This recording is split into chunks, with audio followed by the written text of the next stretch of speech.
ਵਾਹਿਗੁਰੂ ਜੀ ਕਾ ਖਾਲਸਾ ਵਾਹਿਗੁਰੂ ਜੀ ਕੀ ਫਤਿਹ ਜੀ। ਵਾਹਿਗੁਰੂ ਜੀ ਕੀ ਫਤਿਹ। ਸਾਡਾ ਪ੍ਰੋਗਰਾਮ, ਮੇਰਾ ਨਾਮ ਹੈ ਜੀ ਡਾਕਟਰ ਕਿਰਪਾਲ ਸਿੰਘ ਤੇ ਨਾਲ ਮੇਰੇ ਜੁੜੇ ਹੋਏ ਨੇ ਡਾਕਟਰ ਕੁਲਵਿੰਦਰ ਸਿੰਘ ਖਾਲਸਾ ਤੇ ਇਸੇ ਤਰ੍ਹਾਂ ਹੋਰ ਵੀ ਸੱਜਣ ਆ ਜਾਣਗੇ, ਗਿਆਨੀ ਧਰਮ ਸਿੰਘ ਹੁਣੀ ਤੇ ਗੁਰਪ੍ਰੀਤ ਸਿੰਘ ਹੁਣੀ, ਉਮੀਦ ਹੈ ਛੇਤੀ। ਤੇ ਸਾਡਾ ਪ੍ਰੋਗਰਾਮ ਹੈ voice of Manavta television news ਤੇ ਸਰਦਾਰ ਮੇਘਰਾਜ ਸਿੰਘ ਉਹਨਾਂ ਦੀ ਕਰਟਸੀ ਦੇ ਨਾਲ this time is given to us to discuss some views with you, with the audience.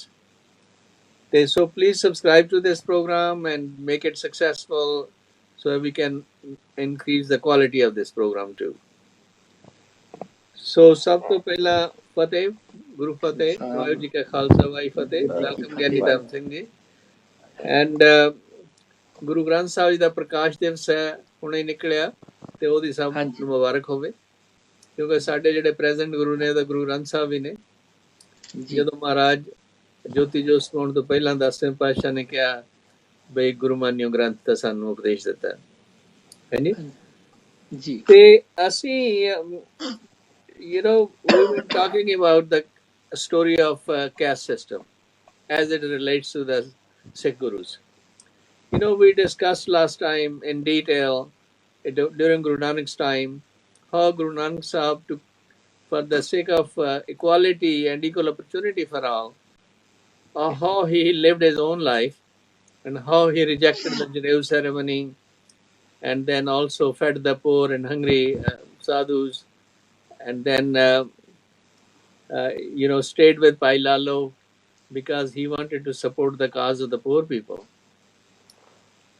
So everywhere in Guru Nanak Sahib tries to bring about the issues of equality, and he talks about women, Pandimiya, how the women are important part of our life, and so his story is really remarkable if we review it and acknowledge it, the implications of it in daily life. Having said that, now we will start our program starting from the second Guru, how the caste system was rejected and equality was promoted by the subsequent Gurus. Guru Nanak Sahib passed away in Kartarpur Sahib, and during his lifetime he crowned next Guru, Guru Angad Dev Ji, and he was alive for 1 month, I hear from the history, and then he kept on directing people that the Guru now is in Khadur Sahib, Guru Angad Dev Ji, not him anymore.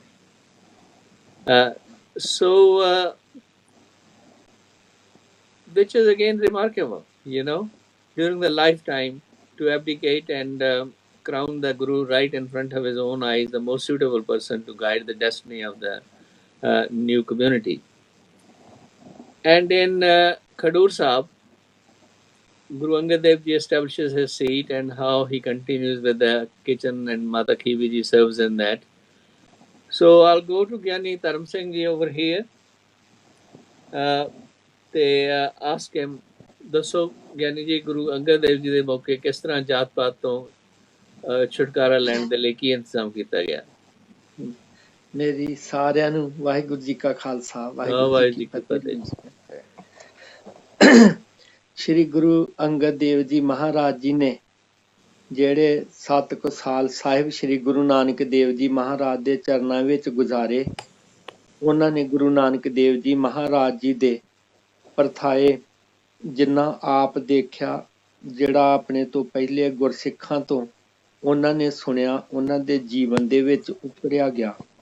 ਔਰ ਸਤਿਗੁਰੂ ਨਾਨਕ ਦੇਵ ਜੀ ਮਹਾਰਾਜ ਜੀ ਨੇ ਜਿਹੜੀ ਉਹਨਾਂ ਦੀਆਂ ਪ੍ਰੀਖਿਆ ਲਈ ਆਖਰੀ ਸਮੇਂ ਗੁਰਤਾ ਗੱਦੀ ਦੇਣ ਤੋਂ ਪਹਿਲੋਂ, ਉਹ ਹੈ ਸਾਰਿਆਂ ਵਾਸਤੇ ਸਾਂਝਾ ਸੀ ਇਮਤਿਹਾਨ, ਜਿਹਦੇ ਵਿੱਚੋਂ ਪਾਸ ਸ਼੍ਰੀ ਗੁਰੂ ਅੰਗਦ ਦੇਵ ਜੀ ਮਹਾਰਾਜ ਭਾਈ ਲਹਿਣਾ ਜੀ ਦੇ ਰੂਪ ਵਿੱਚ ਹੋਏ। ਤੇ ਉਹਦੇ ਵਿੱਚੋਂ ਸਾਨੂੰ ਪਤਾ ਲੱਗਦਾ ਆ ਕਿ ਉਹਨਾਂ ਦੇ ਅੰਦਰੋਂ ਛੂਤ ਛਾਤ, ਜਾਤ ਪਾਤ, ਵਹਿਮ ਭਰਮ ਗੁਰੂ ਨਾਨਕ ਦੇਵ ਜੀ ਮਹਾਰਾਜ ਜੀ ਨੇ ਕਿਸ ਤਰ੍ਹਾਂ ਅੰਦਰੋਂ ਧੋ ਕੇ ਕੱਢ ਦਿੱਤੇ ਸਨ, ਕਿ ਉਹ ਕੰਮ ਜਿਹੜੇ ਨੀਵੀਆਂ ਜਾਤਾਂ ਦੇ ਲੋਕਾਂ ਨੂੰ ਕਿਹਾ ਜਾਂਦਾ ਸੀ ਕਿ ਇਹੋ ਕਰ ਸਕਦੇ ਆ, ਉਹ ਗੁਰੂ ਨਾਨਕ ਦੇਵ ਜੀ ਮਹਾਰਾਜ ਜੀ ਨੇ ਭਾਈ ਲਹਿਣਾ ਜੀ ਕੋਲੋਂ ਪ੍ਰੀਖਿਆਵਾਂ ਦੇ ਵਿੱਚ ਕਰਵਾਏ। ਉਦਾਹਰਨ ਵਜੋਂ ਕਹਿੰਦੇ ਵੀ ਇੱਕ ਚੂਹੀ ਮਰੀ ਹੋਈ ਸੀਗੀ ਧਰਮਸਾਲ 'ਚ ਤੇ ਉਹਨੂੰ ਕੋਈ ਚੁੱਕਣ ਨੂੰ ਤਿਆਰ ਨਾ ਹੋਇਆ ਤੇ ਗੁਰੂ ਅੰਗਦ ਦੇਵ ਜੀ ਨੇ ਚੁੱਕੀ, ਭਾਈ ਲਹਿਣਾ ਜੀ ਨੇ। ਮੈਂ ਕਈ ਵਾਰ ਸੋਚਦਾ ਹਾਂ ਕਿ ਸਾਡੇ ਘਰਾਂ ਦੇ ਵਿੱਚ ਵੀ ਚੂਹੀਆਂ ਮਰ ਜਾਂਦੀਆਂ ਨੇ ਤੇ ਕੋਈ ਬਹੁਤੀ ਵੱਡੀ ਗੱਲ ਨਹੀਂ ਹੁੰਦੀ, ਪੂਛੋਂ ਫੜ ਕੇ ਸੁੱਟ ਦੇਈਦੀ ਬਾਹਰ। ਪਰ ਉਹ ਚੂਹੀ ਜਿਹੜੀ ਆ ਉਹ ਕਿਸ ਤਰ੍ਹਾਂ ਦੀ ਹੋਊਗੀ? ਕਈ ਵਾਰ ਏਦਾਂ ਹੁੰਦਾ ਕਿ ਜੇ ਪਤਾ ਨਾ ਲੱਗੇ, ਪਤਾ ਉਦੋਂ ਹੀ ਲੱਗਦਾ ਕਿਤੇ ਓਲੇ ਛੱਪੇ ਦੇ ਵਿੱਚ ਜੇ ਕਿਤੇ ਮਰ ਜਾਏ ਜਦੋਂ ਉਹਦੀ ਬਦਬੂ ਫੈਲਦੀ ਆ। ਤੇ ਕਈ ਵਾਰ ਉਹਦੇ ਚ ਕੀੜੇ ਪਏ ਹੁੰਦੇ ਨੇ ਤੇ ਲਾਗੇ ਨਹੀਂ ਜਾਇਆ ਜਾਂਦਾ, ਗਲਿਆ ਸੜਿਆ ਸਰੀਰ ਹੋਏ, ਉਹ ਚੂਹੀ ਏਦਾਂ ਦੀ ਹੋਊਗੀ ਜਿਹਨੂੰ ਗੁਰੂ ਅੰਗਦ ਦੇਵ ਜੀ ਮਹਾਰਾਜ ਜੀ ਨੇ ਚੁੱਕਿਆ ਭਾਈ ਲਹਿਣਾ ਜੀ ਦੇ ਰੂਪ ਚ।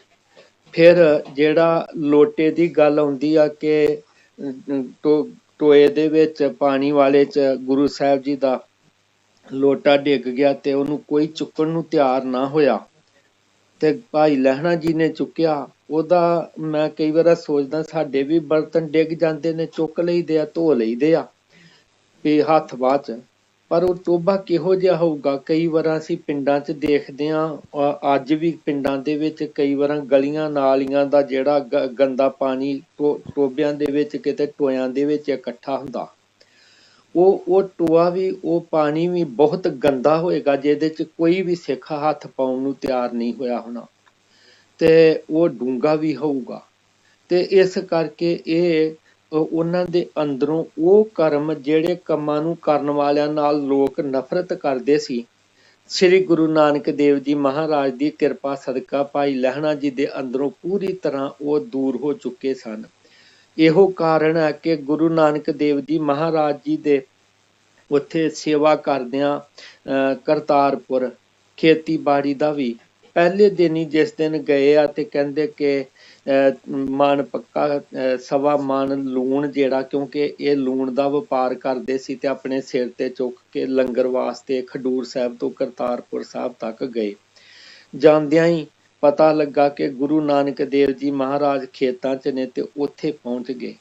ਉੱਥੋਂ ਉਹ ਭਰੀ ਜਿਹੜੀ ਕਹਿੰਦੇ ਵੀ ਪੰਡ ਚੁੱਕੀ ਗੁਰੂ ਸਾਹਿਬ ਜੀ ਨੇ ਵੀ 3 ਬਣਾਈਆਂ ਸੀਗੀਆਂ ਤੇ ਉਹਨਾਂ ਤਿੰਨਾਂ ਨੂੰ ਇੱਕੋ ਥਾਂ ਤੇ, ਕਿਉਂਕਿ ਆਪਾਂ ਇਤਿਹਾਸ ਪੜ੍ਹਦੇ ਜਦੋਂ ਪਤਾ ਲੱਗਦਾ ਸ੍ਰੀ ਗੁਰੂ ਅੰਗਦ ਦੇਵ ਜੀ ਮਹਾਰਾਜ ਆਪਣੀ ਜਵਾਨੀ ਦੇ ਵੇਲੇ ਪਹਿਲਵਾਨੀ ਕਰਦੇ ਰਹੇ।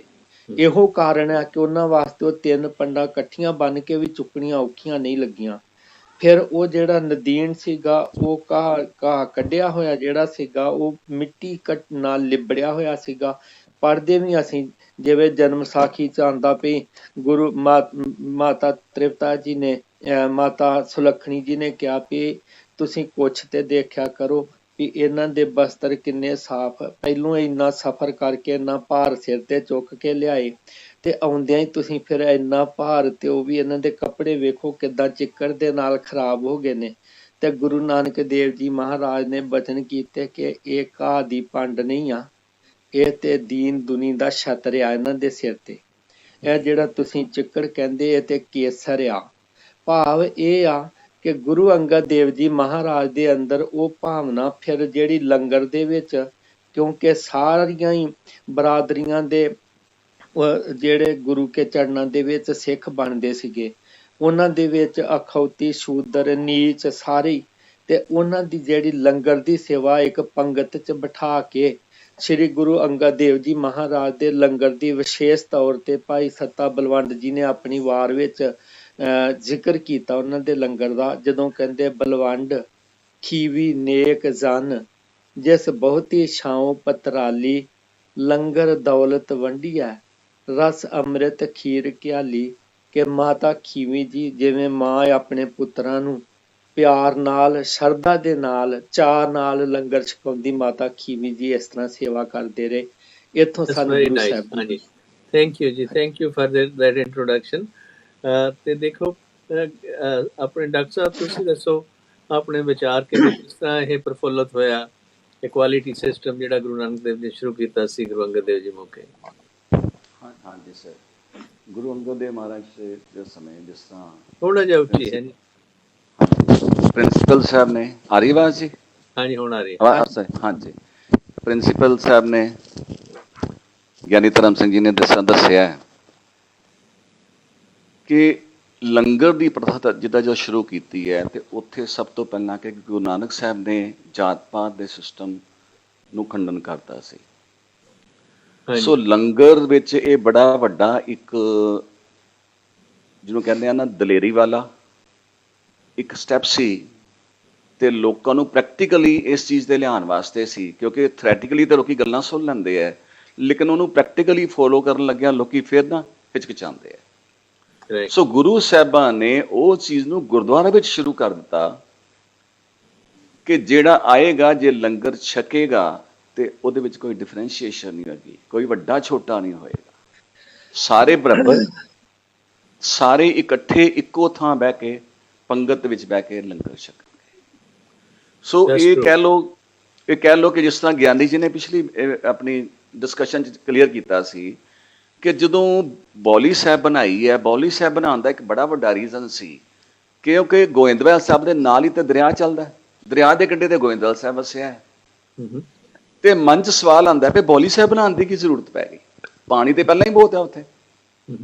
ਸੋ ਨੋ ਡਾਊਟ ਇੱਕ ਇਸ਼ੂ ਤੇ ਹੁੰਦਾ ਹੈ ਕਿ ਬੌਲੀ ਸਾਹਿਬ ਡੀਪ ਹੋਣ ਕਰਕੇ ਪਾਣੀ ਲਗਾਤਾਰ ਆਉਂਦਾ ਰਹਿੰਦਾ ਹੈ, ਪਰ ਜੋ ਪ੍ਰਿੰਸੀਪਲ ਸਾਹਿਬ ਨੇ ਉਦੋਂ ਕਲੀਅਰ ਕੀਤਾ ਸੀ ਧਰਮ ਸਿੰਘ ਜੀ ਨੇ, ਭਈ ਉਹਦਾ ਇੱਕ ਇਹ ਵੀ ਰੀਜ਼ਨ ਸੀ ਕਿ ਦਰਿਆ ਦੇ ਵਿੱਚ ਵੀ ਲੋਕੀ ਫਰਕ ਪਾ ਦਿੰਦੇ ਸੀ, ਪਾਸਾ ਵੰਡ ਲੈਂਦੇ ਸੀ ਕਿ ਜਦੋਂ ਜਿੱਧਰੋਂ ਪਾਣੀ ਆ ਰਿਹਾ ਸਭ ਤੋਂ ਉੱਪਰ ਪਹਿਲਾਂ ਬ੍ਰਾਹਮਣ ਆਏਗਾ, ਉਹਦਾ ਜਿਹੜਾ ਪਾਣੀ ਗੰਦਾ ਦੂਸਰੇ ਨੂੰ ਪਹੁੰਚੇ ਕੋਈ ਗੱਲ ਨਹੀਂ, ਪਰ ਉਹਨੂੰ ਸਵੱਛ ਪਾਣੀ ਆਉਣਾ ਚਾਹੀਦਾ। ਸਿਮਿਲਰਲੀ ਉਸ ਤੋਂ ਬਾਅਦ ਦੂਸਰੀ ਕਾਸਟ ਛਤਰੀ, ਫਿਰ ਵੈਸ਼ ਤੇ ਫਿਰ ਸ਼ੂਦਰ, ਵੀ ਪਾਣੀ ਦੇ ਵਿੱਚ ਵਗਦੇ ਪਾਣੀ ਦੇ ਵਿੱਚ ਵੀ ਲੋਕੀ ਫਰਕ ਪਾਈ ਜਾਂਦੇ ਸੀ, ਤੇ ਗੁਰੂ ਸਾਹਿਬ ਨੇ ਬੌਲੀ ਬਣਾ ਦਿੱਤੀ ਵੀ ਇੱਥੇ ਹੀ ਇਸ਼ਨਾਨ ਕਰੋ ਤਾਂ ਜੋ ਡਿਫਰੈਂਸ਼ੀਏਸ਼ਨ ਨਾ ਹੋ ਸਕੇ, ਲੋਕਾਂ ਦੇ ਮਨਾਂ ਦੇ ਵਿੱਚੋਂ ਜਿਹੜਾ ਫਰਕ ਹੈ ਉਹ ਪ੍ਰੈਕਟੀਕਲੀ ਕੱਢਿਆ ਜਾਵੇ। ਬਿਊਟੀਫੁਲ ਥਿਓਰੈਟੀਕਲੀ ਤੇ ਗੁਰੂ ਸਾਹਿਬ ਨੇ ਕਹਿ ਦਿੱਤਾ, ਸੇਮ ਚੀਜ਼ ਨੂੰ ਗੁਰੂ ਸਾਹਿਬ ਨੇ ਲੰਗਰ ਦੇ, ਗੁਰੂ ਅੰਗਦ ਦੇਵ ਮਹਾਰਾਜ ਨੇ ਜੋ ਲੰਗਰ ਦੀ ਪ੍ਰਥਾ ਸ਼ੁਰੂ ਕੀਤੀ, ਉਹਦੇ ਵਿੱਚ ਹੀ ਅਸਲੀ ਪਰਪਸ ਇਹੀ ਸੀ ਕਿ ਪ੍ਰੈਕਟੀਕਲੀ ਜਦੋਂ ਸਾਰੇ ਬੈਠੇ ਇੱਕ ਦੂਸਰੇ ਨੂੰ ਇਕੱਠਿਆਂ ਦੇਖਣਗੇ ਤੇ ਫੇਰ ਹੀ ਭੇਦਭਾਵ ਖਤਮ ਹੋਏਗਾ। ਇਸੇ ਤਰ੍ਹਾਂ ਜਿਹੜਾ ਲੰਗਰ ਬੰਦੇ ਦੀ, ਹਾਂਜੀ ਹਾਂਜੀ ਇਸੇ ਤਰ੍ਹਾਂ ਹੀ ਹਾਂਜੀ ਲੰਗਰ ਦੀ ਤਰ੍ਹਾਂ ਹੀ, ਜਿਵੇਂ ਤੁਸੀਂ ਕਿਹਾ ਲੰਗਰ ਦੀ ਤਰ੍ਹਾਂ, ਇਸੇ ਤਰ੍ਹਾਂ ਹੀ ਜਿਹੜੇ ਸਰੋਵਰ ਵੀ ਆ ਗੁਰਦੁਆਰਿਆਂ ਦੇ ਨਾਲ ਬਣੇ ਹੋਏ, ਉਹਨਾਂ ਦਾ ਵੀ Yes, ਭਾਵ sir. ਇਹ ਆ ਕਿ ਵੀ ਇਕੱਠੇ ਇਸ਼ਨਾਨ ਇੱਕੋ ਜਗ੍ਹਾ ਇੱਕੋ ਪਾਣੀ ਦੇ ਵਿੱਚ ਕਰਨਗੇ ਲੋਕ, ਤਾਂ ਕਿ ਬਰੋਬਰਤਾ ਦਾ ਉਹਨਾਂ ਦਾ ਜਿਹੜਾ ਹੈਗਾ ਪ੍ਰਿੰਸੀਪਲ ਉਹਨਾਂ 'ਚ ਦ੍ਰਿੜ ਕੀਤਾ ਜਾ ਸਕੇ। ਹਾਂਜੀ ਹਾਂਜੀ ਸਰ, ਕਿ ਉਹ ਸਰ ਫਿਰ ਇਹ ਮਤਲਬ ਇੱਕ ਤੇ ਲੰਗਰ ਹੁੰਦਾ ਵੀ ਚਲੋ ਅਸੀਂ ਪ੍ਰਸ਼ਾਦਾ ਛਕਣਾ ਹੈ ਜਦੋਂ ਜ਼ਰੂਰਤ ਪਈ, ਲੇਕਿਨ ਗੁਰੂ ਅਮਰਦਾਸ ਸਾਹਿਬ ਮਹਾਰਾਜ ਵੇਲੇ ਜਦੋਂ ਕਹਿੰਦੇ ਅਕਬਰ ਬਾਦਸ਼ਾਹ ਦਰਸ਼ਨ ਕਰਨ ਵਾਸਤੇ ਆਇਆ, ਇਤਿਹਾਸ ਬੜਾ ਮਸ਼ਹੂਰ ਹੈ, ਉਦੋਂ ਕੰਡੀਸ਼ਨ ਹੈਗੀ ਸੀ, ਕਿਉਂਕਿ ਅੱਜ ਕੱਲ੍ਹ ਵਾਂਗੂ ਤੇ ਹੈ ਨਹੀਂ ਸੀ ਕਿ ਅਸੀਂ ਲਾਗੇ ਸਕੂਟਰ ਮੋਟਰਸਾਈਕਲ ਕਾਰ ਤੇ ਗਏ ਤੇ ਦਰਸ਼ਨ ਕੀਤੇ ਤੇ ਵਾਪਸ ਪਹੁੰਚ ਗਏ। ਉਦੋਂ ਜਿੰਨੇ ਵੀ ਟਰੈਵਲ ਕਰਨਾ ਹੈ, ਆਬਾਦੀ ਬਹੁਤੀ ਨਹੀਂ ਸੀ ਹੁੰਦੀ ਤੇ ਪਿੰਡ ਦੂਰ ਦੂਰ ਹੁੰਦੇ ਸੀ, ਤੇ ਸਾਧਨ ਕੋਈ ਨਹੀਂ ਸੀ ਹੁੰਦਾ ਜਾਣ ਦਾ, ਪੈਦਲ ਆਣਾ, ਜਿੰਨੇ ਆਣਾ ਉਹਨੂੰ ਭੁੱਖ ਤੇ ਲੱਗੀ ਹੋਣੀ ਹੈ। ਐਗਜ਼ੈਕਟਲੀ। ਸੋ ਗੁਰੂ ਸਾਹਿਬ ਨੇ ਕੰਡੀਸ਼ਨ ਲਾ ਦਿੱਤੀ ਕਿ ਜਿਹੜਾ ਬੰਦਾ ਆਏਗਾ ਉਹ ਸਭ ਤੋਂ ਪਹਿਲਾਂ ਪਹਿਲੇ ਪੰਗਤ ਪਾਛੇ ਸੰਗਤ, ਸਭ ਤੋਂ ਪਹਿਲਾਂ ਪੰਗਤ 'ਚ ਬੈਠੇ।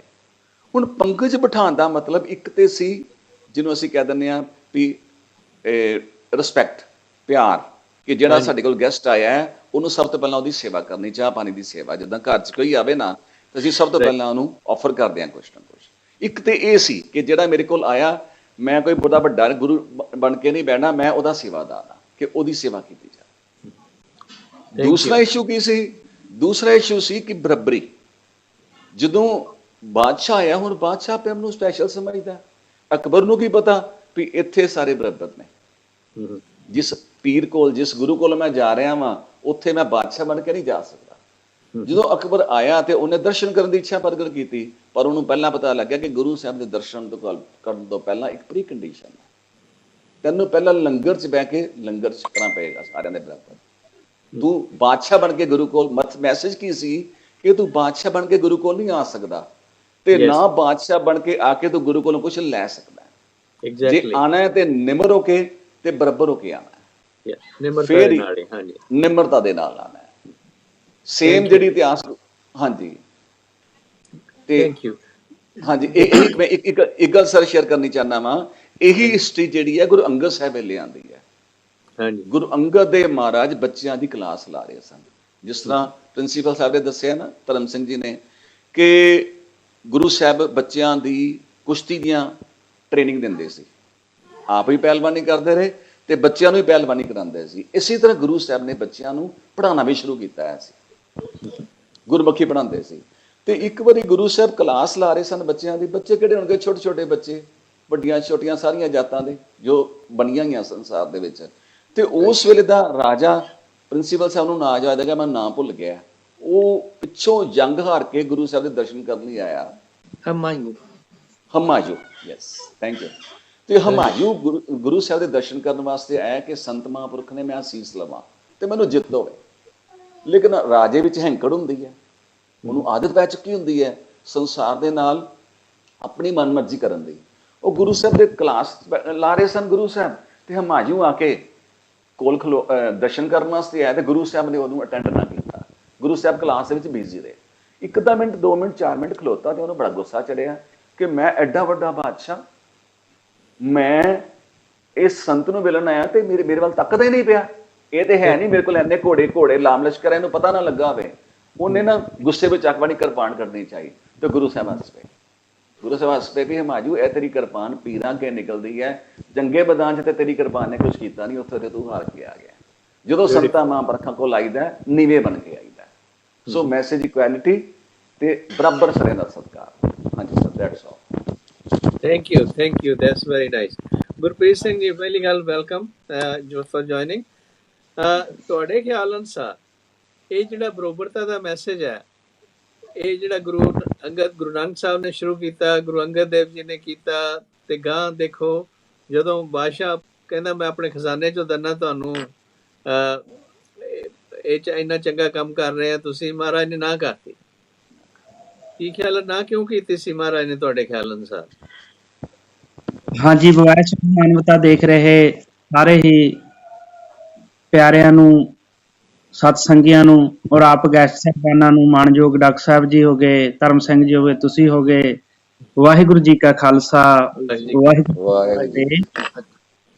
ਸੋ ਜਿਹੜਾ ਬਰਾਬਰਤਾ ਦਾ ਉਪਦੇਸ਼ ਗੁਰੂ ਨਾਨਕ ਸਾਹਿਬ ਜੀ ਦੇ ਘਰੋਂ ਗਿਆ, ਇਹਦੇ ਵਿੱਚ ਗੁਰੂ ਨਾਨਕ ਸਾਹਿਬ ਮਹਾਰਾਜ, ਜਿਵੇਂ ਆਪਾਂ ਪਿੱਛੇ ਵੀ ਗੱਲ ਕੀਤੀ ਸੀ ਕਿ ਇਕੱਲੇ ਗੁਰੂ ਨਾਨਕ ਮਹਾਰਾਜ ਜੀ ਨਹੀਂ, ਗੁਰੂ ਨਾਨਕ ਮਹਾਰਾਜ ਜੀ ਇੱਕ ਐਸਾ ਫਲਸਫਾ ਨਾਲ ਲੈ ਕੇ ਤੁਰਦੇ ਨੇ ਕਿ ਉਹ ਜਿੱਥੋਂ ਲੰਘਦੇ ਨੇ ਨਾ ਨਾਲ ਹੀ ਜੁੜੀ ਜਾਂਦੇ ਨੇ।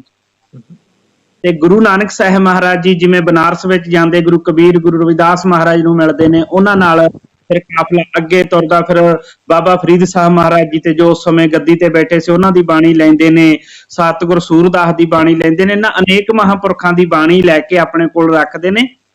ਜਿਵੇਂ ਭਾਈ ਗੁਰਦਾਸ ਜੀ ਕਹਿੰਦੇ, ਆਸਾ ਹੱਥ ਕਿਤਾਬ ਕੱਛ, ਕੂਜਾ ਵਾਂਗ ਮਸੱਲਾ ਧਾਰੀ।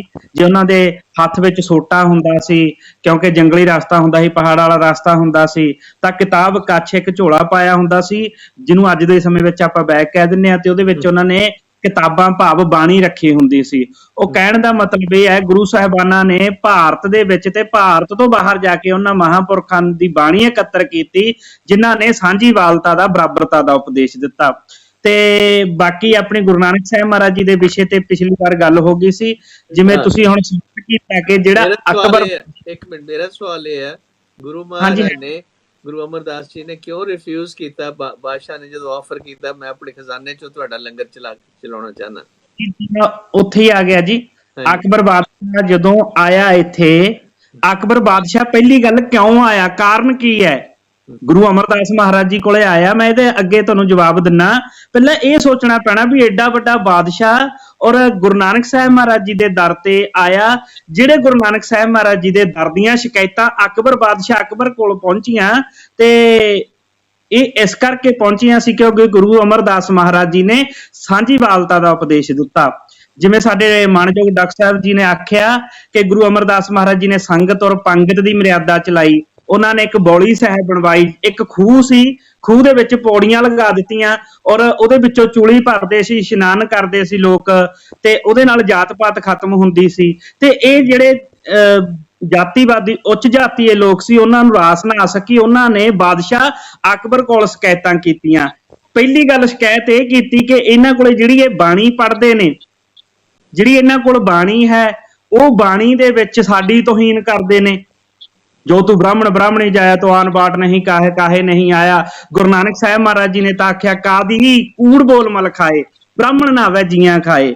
ਜੋਗੀ ਜੁਗਤ ਨ ਜਾਣੇ ਅੰਧ ਤੀਨੇ ਉਜਾੜੇ ਕਾ ਬੰਦ। ਇਹੋ ਜਿਹੀਆਂ ਜਦੋਂ ਸ਼ਿਕਾਇਤਾਂ ਪਹੁੰਚਦੀਆਂ ਨੇ, ਬਹੁਤ ਸ਼ਿਕਾਇਤਾਂ ਜਦੋਂ ਅਕਬਰ ਬਾਦਸ਼ਾਹ ਕੋਲੇ ਪਹੁੰਚਦੀਆਂ ਨੇ ਨਾ, ਫਿਰ ਅਕਬਰ ਬਾਦਸ਼ਾਹ ਲਿਖਤੀ ਦੇ ਵਿੱਚ ਉਹਦੇ ਜਿਹੜੇ ਅਹਿਲਕਾਰ ਨੇ ਪੱਤਰ ਭੇਜਦੇ ਨੇ ਗੁਰੂ ਅਮਰਦਾਸ ਮਹਾਰਾਜ ਜੀ ਨੂੰ, ਚਿੱਠੀ ਭੇਜਦੇ ਨੇ। ਜਦੋਂ ਗੁਰੂ ਅਮਰਦਾਸ ਮਹਾਰਾਜ ਜੀ ਕੋਲ ਚਿੱਠੀ ਪਹੁੰਚਦੀ ਆ ਤਾਂ ਗੁਰਸਿੱਖ ਪੜ੍ਹਦੇ ਨੇ, ਉਹਦੇ ਵਿੱਚ ਲਿਖਿਆ ਸੀ, ਗੁਰੂ ਅਮਰਦਾਸ ਜੀ ਤੁਹਾਡੇ ਘਰ ਦੇ ਵਿੱਚੋਂ, ਗੁਰੂ ਨਾਨਕ ਦੇ ਘਰ ਦੇ ਵਿੱਚੋਂ ਬਾਕੀਆਂ ਦੀ ਤੋਹੀਨ ਹੋ ਰਹੀ ਹੈ, ਕਿਉਂਕਿ ਤੋਹੀਨ ਨਹੀਂ ਸੀ ਇਹ, ਬੇਇੱਜ਼ਤੀ ਨਹੀਂ ਸੀ ਇਹ, ਬਰਾਬਰ ਦਾ ਜੋ ਸਤਿਕਾਰ ਦਿੱਤਾ ਜਾ ਰਿਹਾ ਸੀ ਉਹ ਸੀ।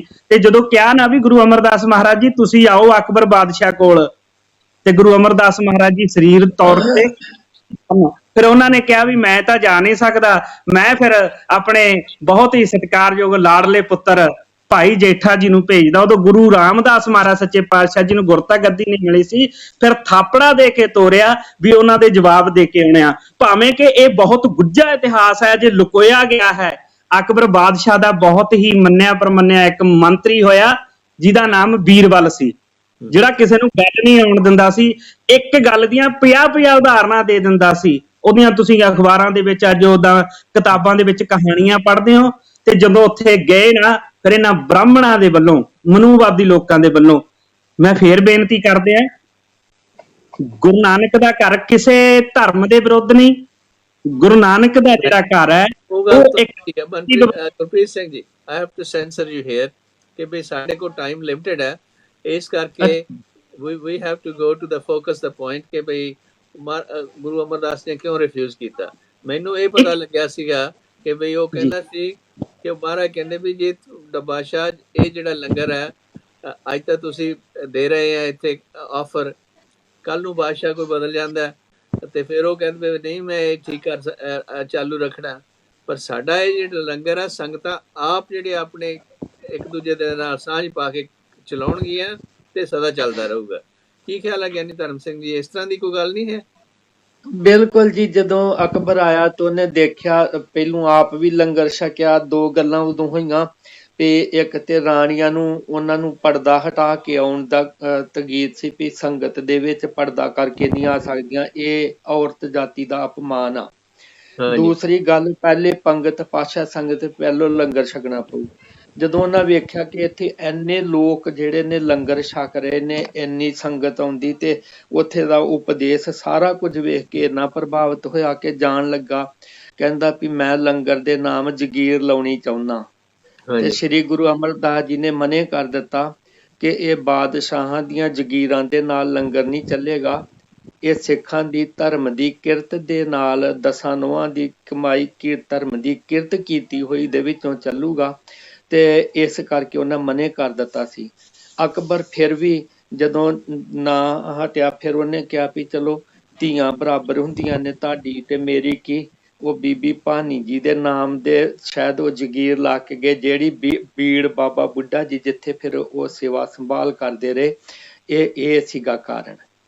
Thank you. ਤੇ ਦੇਖੋ ਹੁਣ ਆਪਣੇ ਜਿਹੜੇ ਲੰਗਰ ਨੇ, ਆਪਣੇ ਡਾਕਟਰ ਕੁਲਵਿੰਦਰ ਸਿੰਘ ਜੀ, ਹਾਂਜੀ ਸਰ, ਜਿਹੜਾ ਹੁਣ ਲੰਗਰ ਦੇ ਜਿਹੜਾ ਪ੍ਰਸ਼ਾਦ ਵਰਤਣ ਤੋਂ ਬਾਅਦ ਦੇ ਵਿੱਚ ਸਰਵ ਕੀਤਾ ਜਾਂਦਾ ਹੈ ਜੀ, ਜਿੱਦਾਂ ਜੇ ਸਾਰੀ ਲੈਕਚਰਬਾਜ਼ੀ ਖਤਮ ਨਹੀਂ ਹੋ ਜਾਂਦੀ, ਸਾਰਾ ਕੁਝ ਉਸ ਤੋਂ ਬਾਅਦ ਅਖੀਰ ਤੇ ਲੰਗਰ ਖੋਲਦੇ ਆ ਹੈ ਜੀ।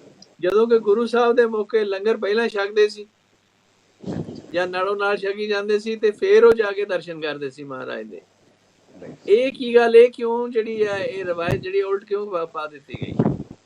ਠੀਕ ਹੈ ਸਰ, ਦੇਖੋ ਵੀ ਮੈਂ ਇਹਦੇ ਬਾਰੇ ਐਗਜ਼ੈਕਟਲੀ ਤਾਂ ਨਹੀਂ ਕਹਿ ਸਕਦਾ, ਲੇਕਿਨ ਜੋ ਮੈਨੂੰ ਮਹਿਸੂਸ ਹੁੰਦਾ ਉਹ ਮੈਂ ਜ਼ਰੂਰ ਸ਼ੇਅਰ ਕਰ ਸਕਦਾ ਹਾਂ। ਹਾਂਜੀ, ਪਹਿਲੀ ਗੱਲ ਤੇ ਸਮੇਂ ਦੇ ਨਾਲ ਜਦੋਂ ਚੀਜ਼ਾਂ ਚੇਂਜ ਹੁੰਦੀਆਂ ਨੇ ਨਾ, ਹਾਲਾਤ ਵੀ ਥੋੜਾ ਉੱਚੀ ਬੋਲੋ। ਸਮੇਂ ਨਾਲ ਸਰ ਹਾਲਾਤ ਬਦਲਦੇ ਰਹਿੰਦੇ ਨੇ।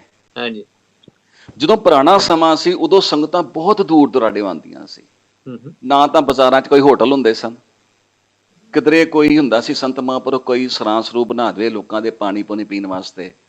ਈਵਨ ਇੰਨਾ ਖਤਰਾ ਹੁੰਦਾ ਸੀ ਕਿ ਲੋਕਾਂ ਦੀ ਜਾਨ ਦੀ ਸਿਕਿਉਰਿਟੀ ਵੀ ਨਹੀਂ ਸੀ ਹੁੰਦੀ, ਖੂਹਾਂ ਖਿੱਚਾਂ ਦਾ ਡਰ ਵੀ ਹੁੰਦਾ ਸੀ। ਇਹ ਤੇ ਗੱਲ ਮੈਂ 50-70 ਸਾਲ ਪੁਰਾਣੀ ਗੱਲ ਦੱਸ ਰਿਹਾ। ਮੇਰੇ ਪਿਤਾ ਜੀ ਦੱਸਦੇ ਸਨ ਕਿ ਜਦੋਂ ਅਸੀਂ ਇੱਕ ਪਿੰਡ ਤੋਂ ਦੂਸਰੇ ਪਿੰਡ ਜਾਣਾ ਹੁੰਦਾ ਸੀ ਤੇ ਸ਼ਸਤਰ ਲੈ ਕੇ ਜਾਈਦਾ ਸੀ ਕਿ ਰਸਤੇ ਵਿੱਚ ਸਾਡੇ ਕੋਲ ਖੋਹ ਖਿੱਚ ਹੋ ਸਕਦੀ ਹੈ। ਸੋ ਇਹ ਤੇ 500 ਸਾਲ ਪੁਰਾਣੀ ਗੱਲ ਹੈ। ਉਦੋਂ ਖਾਣ ਪੀਣ ਦੇ ਬਾਕੀ ਚੀਜ਼ਾਂ ਦੇ ਅੱਜ ਵਾਂਗੂ ਸਾਧਨ ਨਹੀਂ ਸਨ। ਪਹਿਲੀ ਗੱਲ ਤੇ ਹਰ ਕਿਸੇ ਨੂੰ ਖਾਣੇ ਪੀਣੇ ਦੀ ਜਿੰਨੇ ਘਰੋਂ ਚੱਲਣਾ ਹੈ ਨਾ, ਜ਼ਰੂਰਤ ਪੈਣੀ ਹੈ ਗੁਰਦੁਆਰੇ ਪਹੁੰਚਦੇ ਆ। ਸੋ ਪਹਿਲਾ ਰੀਜ਼ਨ ਤੇ ਇਹ ਹੈ ਵੀ ਉਸ ਜ਼ਰੂਰਤ ਹਿਸਾਬ ਸਿਰ ਅੱਜ ਕੱਲ੍ਹ ਬਹੁਤ ਹੈ, ਕਿਉਂਕਿ ਅਸੀਂ ਲਾਗਿਓ ਪਬਲਿਕ ਇਕੱਠੀ ਇੱਕ ਥਾਂ ਤੇ ਹੁੰਦੀ ਹੈ, ਲੱਖਾਂ ਲੋਕ ਇੱਕ ਥਾਂ ਸ਼ਹਿਰ 'ਚ ਇਕੱਠੇ ਹੁੰਦੇ ਨੇ, ਪਤਾ ਹੁੰਦਾ ਲਾਗਿਓ ਆਏ ਨੇ। ਠੀਕ ਹੈ, ਪਹਿਲਾ ਰੀਜ਼ਨ ਤੇ ਪਹਿਲਾ ਰੀਜ਼ਨ ਇਹ ਹੋ ਸਕਦਾ ਹੈ, ਪਤਾ ਹੁੰਦਾ ਕਿ ਹਰ ਬੰਦੇ ਨੂੰ ਜ਼ਰੂਰੀ ਨਹੀਂ ਖਾਣੇ ਦੀ ਜ਼ਰੂਰਤ ਹੋਵੇ, ਉਹਨੂੰ ਮਜਬੂਰ ਕਰਕੇ ਨਹੀਂ ਖਵਾਉਣਾ। ਦੂਸਰਾ ਰੀਜ਼ਨ ਸਰ ਇਹ ਹੈ ਕਿ ਸਮੇਂ ਦੇ ਨਾਲ ਨਿਗਾਰ ਆ ਜਾਂਦਾ ਹੈ। ਜਿੰਨਾ ਲੋਕਾਂ ਦਾ ਉਸ ਵੇਲੇ ਧਰਮ ਨਾਲ ਪਿਆਰ ਸੀ, ਅੱਜ ਪਿਆਰ ਨਹੀਂ ਹੈਗਾ। ਇਹ ਗੱਲ ਕਹਿਣ ਨੂੰ ਬੁਰੀ ਲੱਗੇਗੀ, ਪਰ ਤੁਸੀਂ ਪੁੱਛਿਆ ਤੇ ਮੈਂ ਜ਼ਰੂਰ ਸ਼ੇਅਰ ਕਰਾਂਗਾ।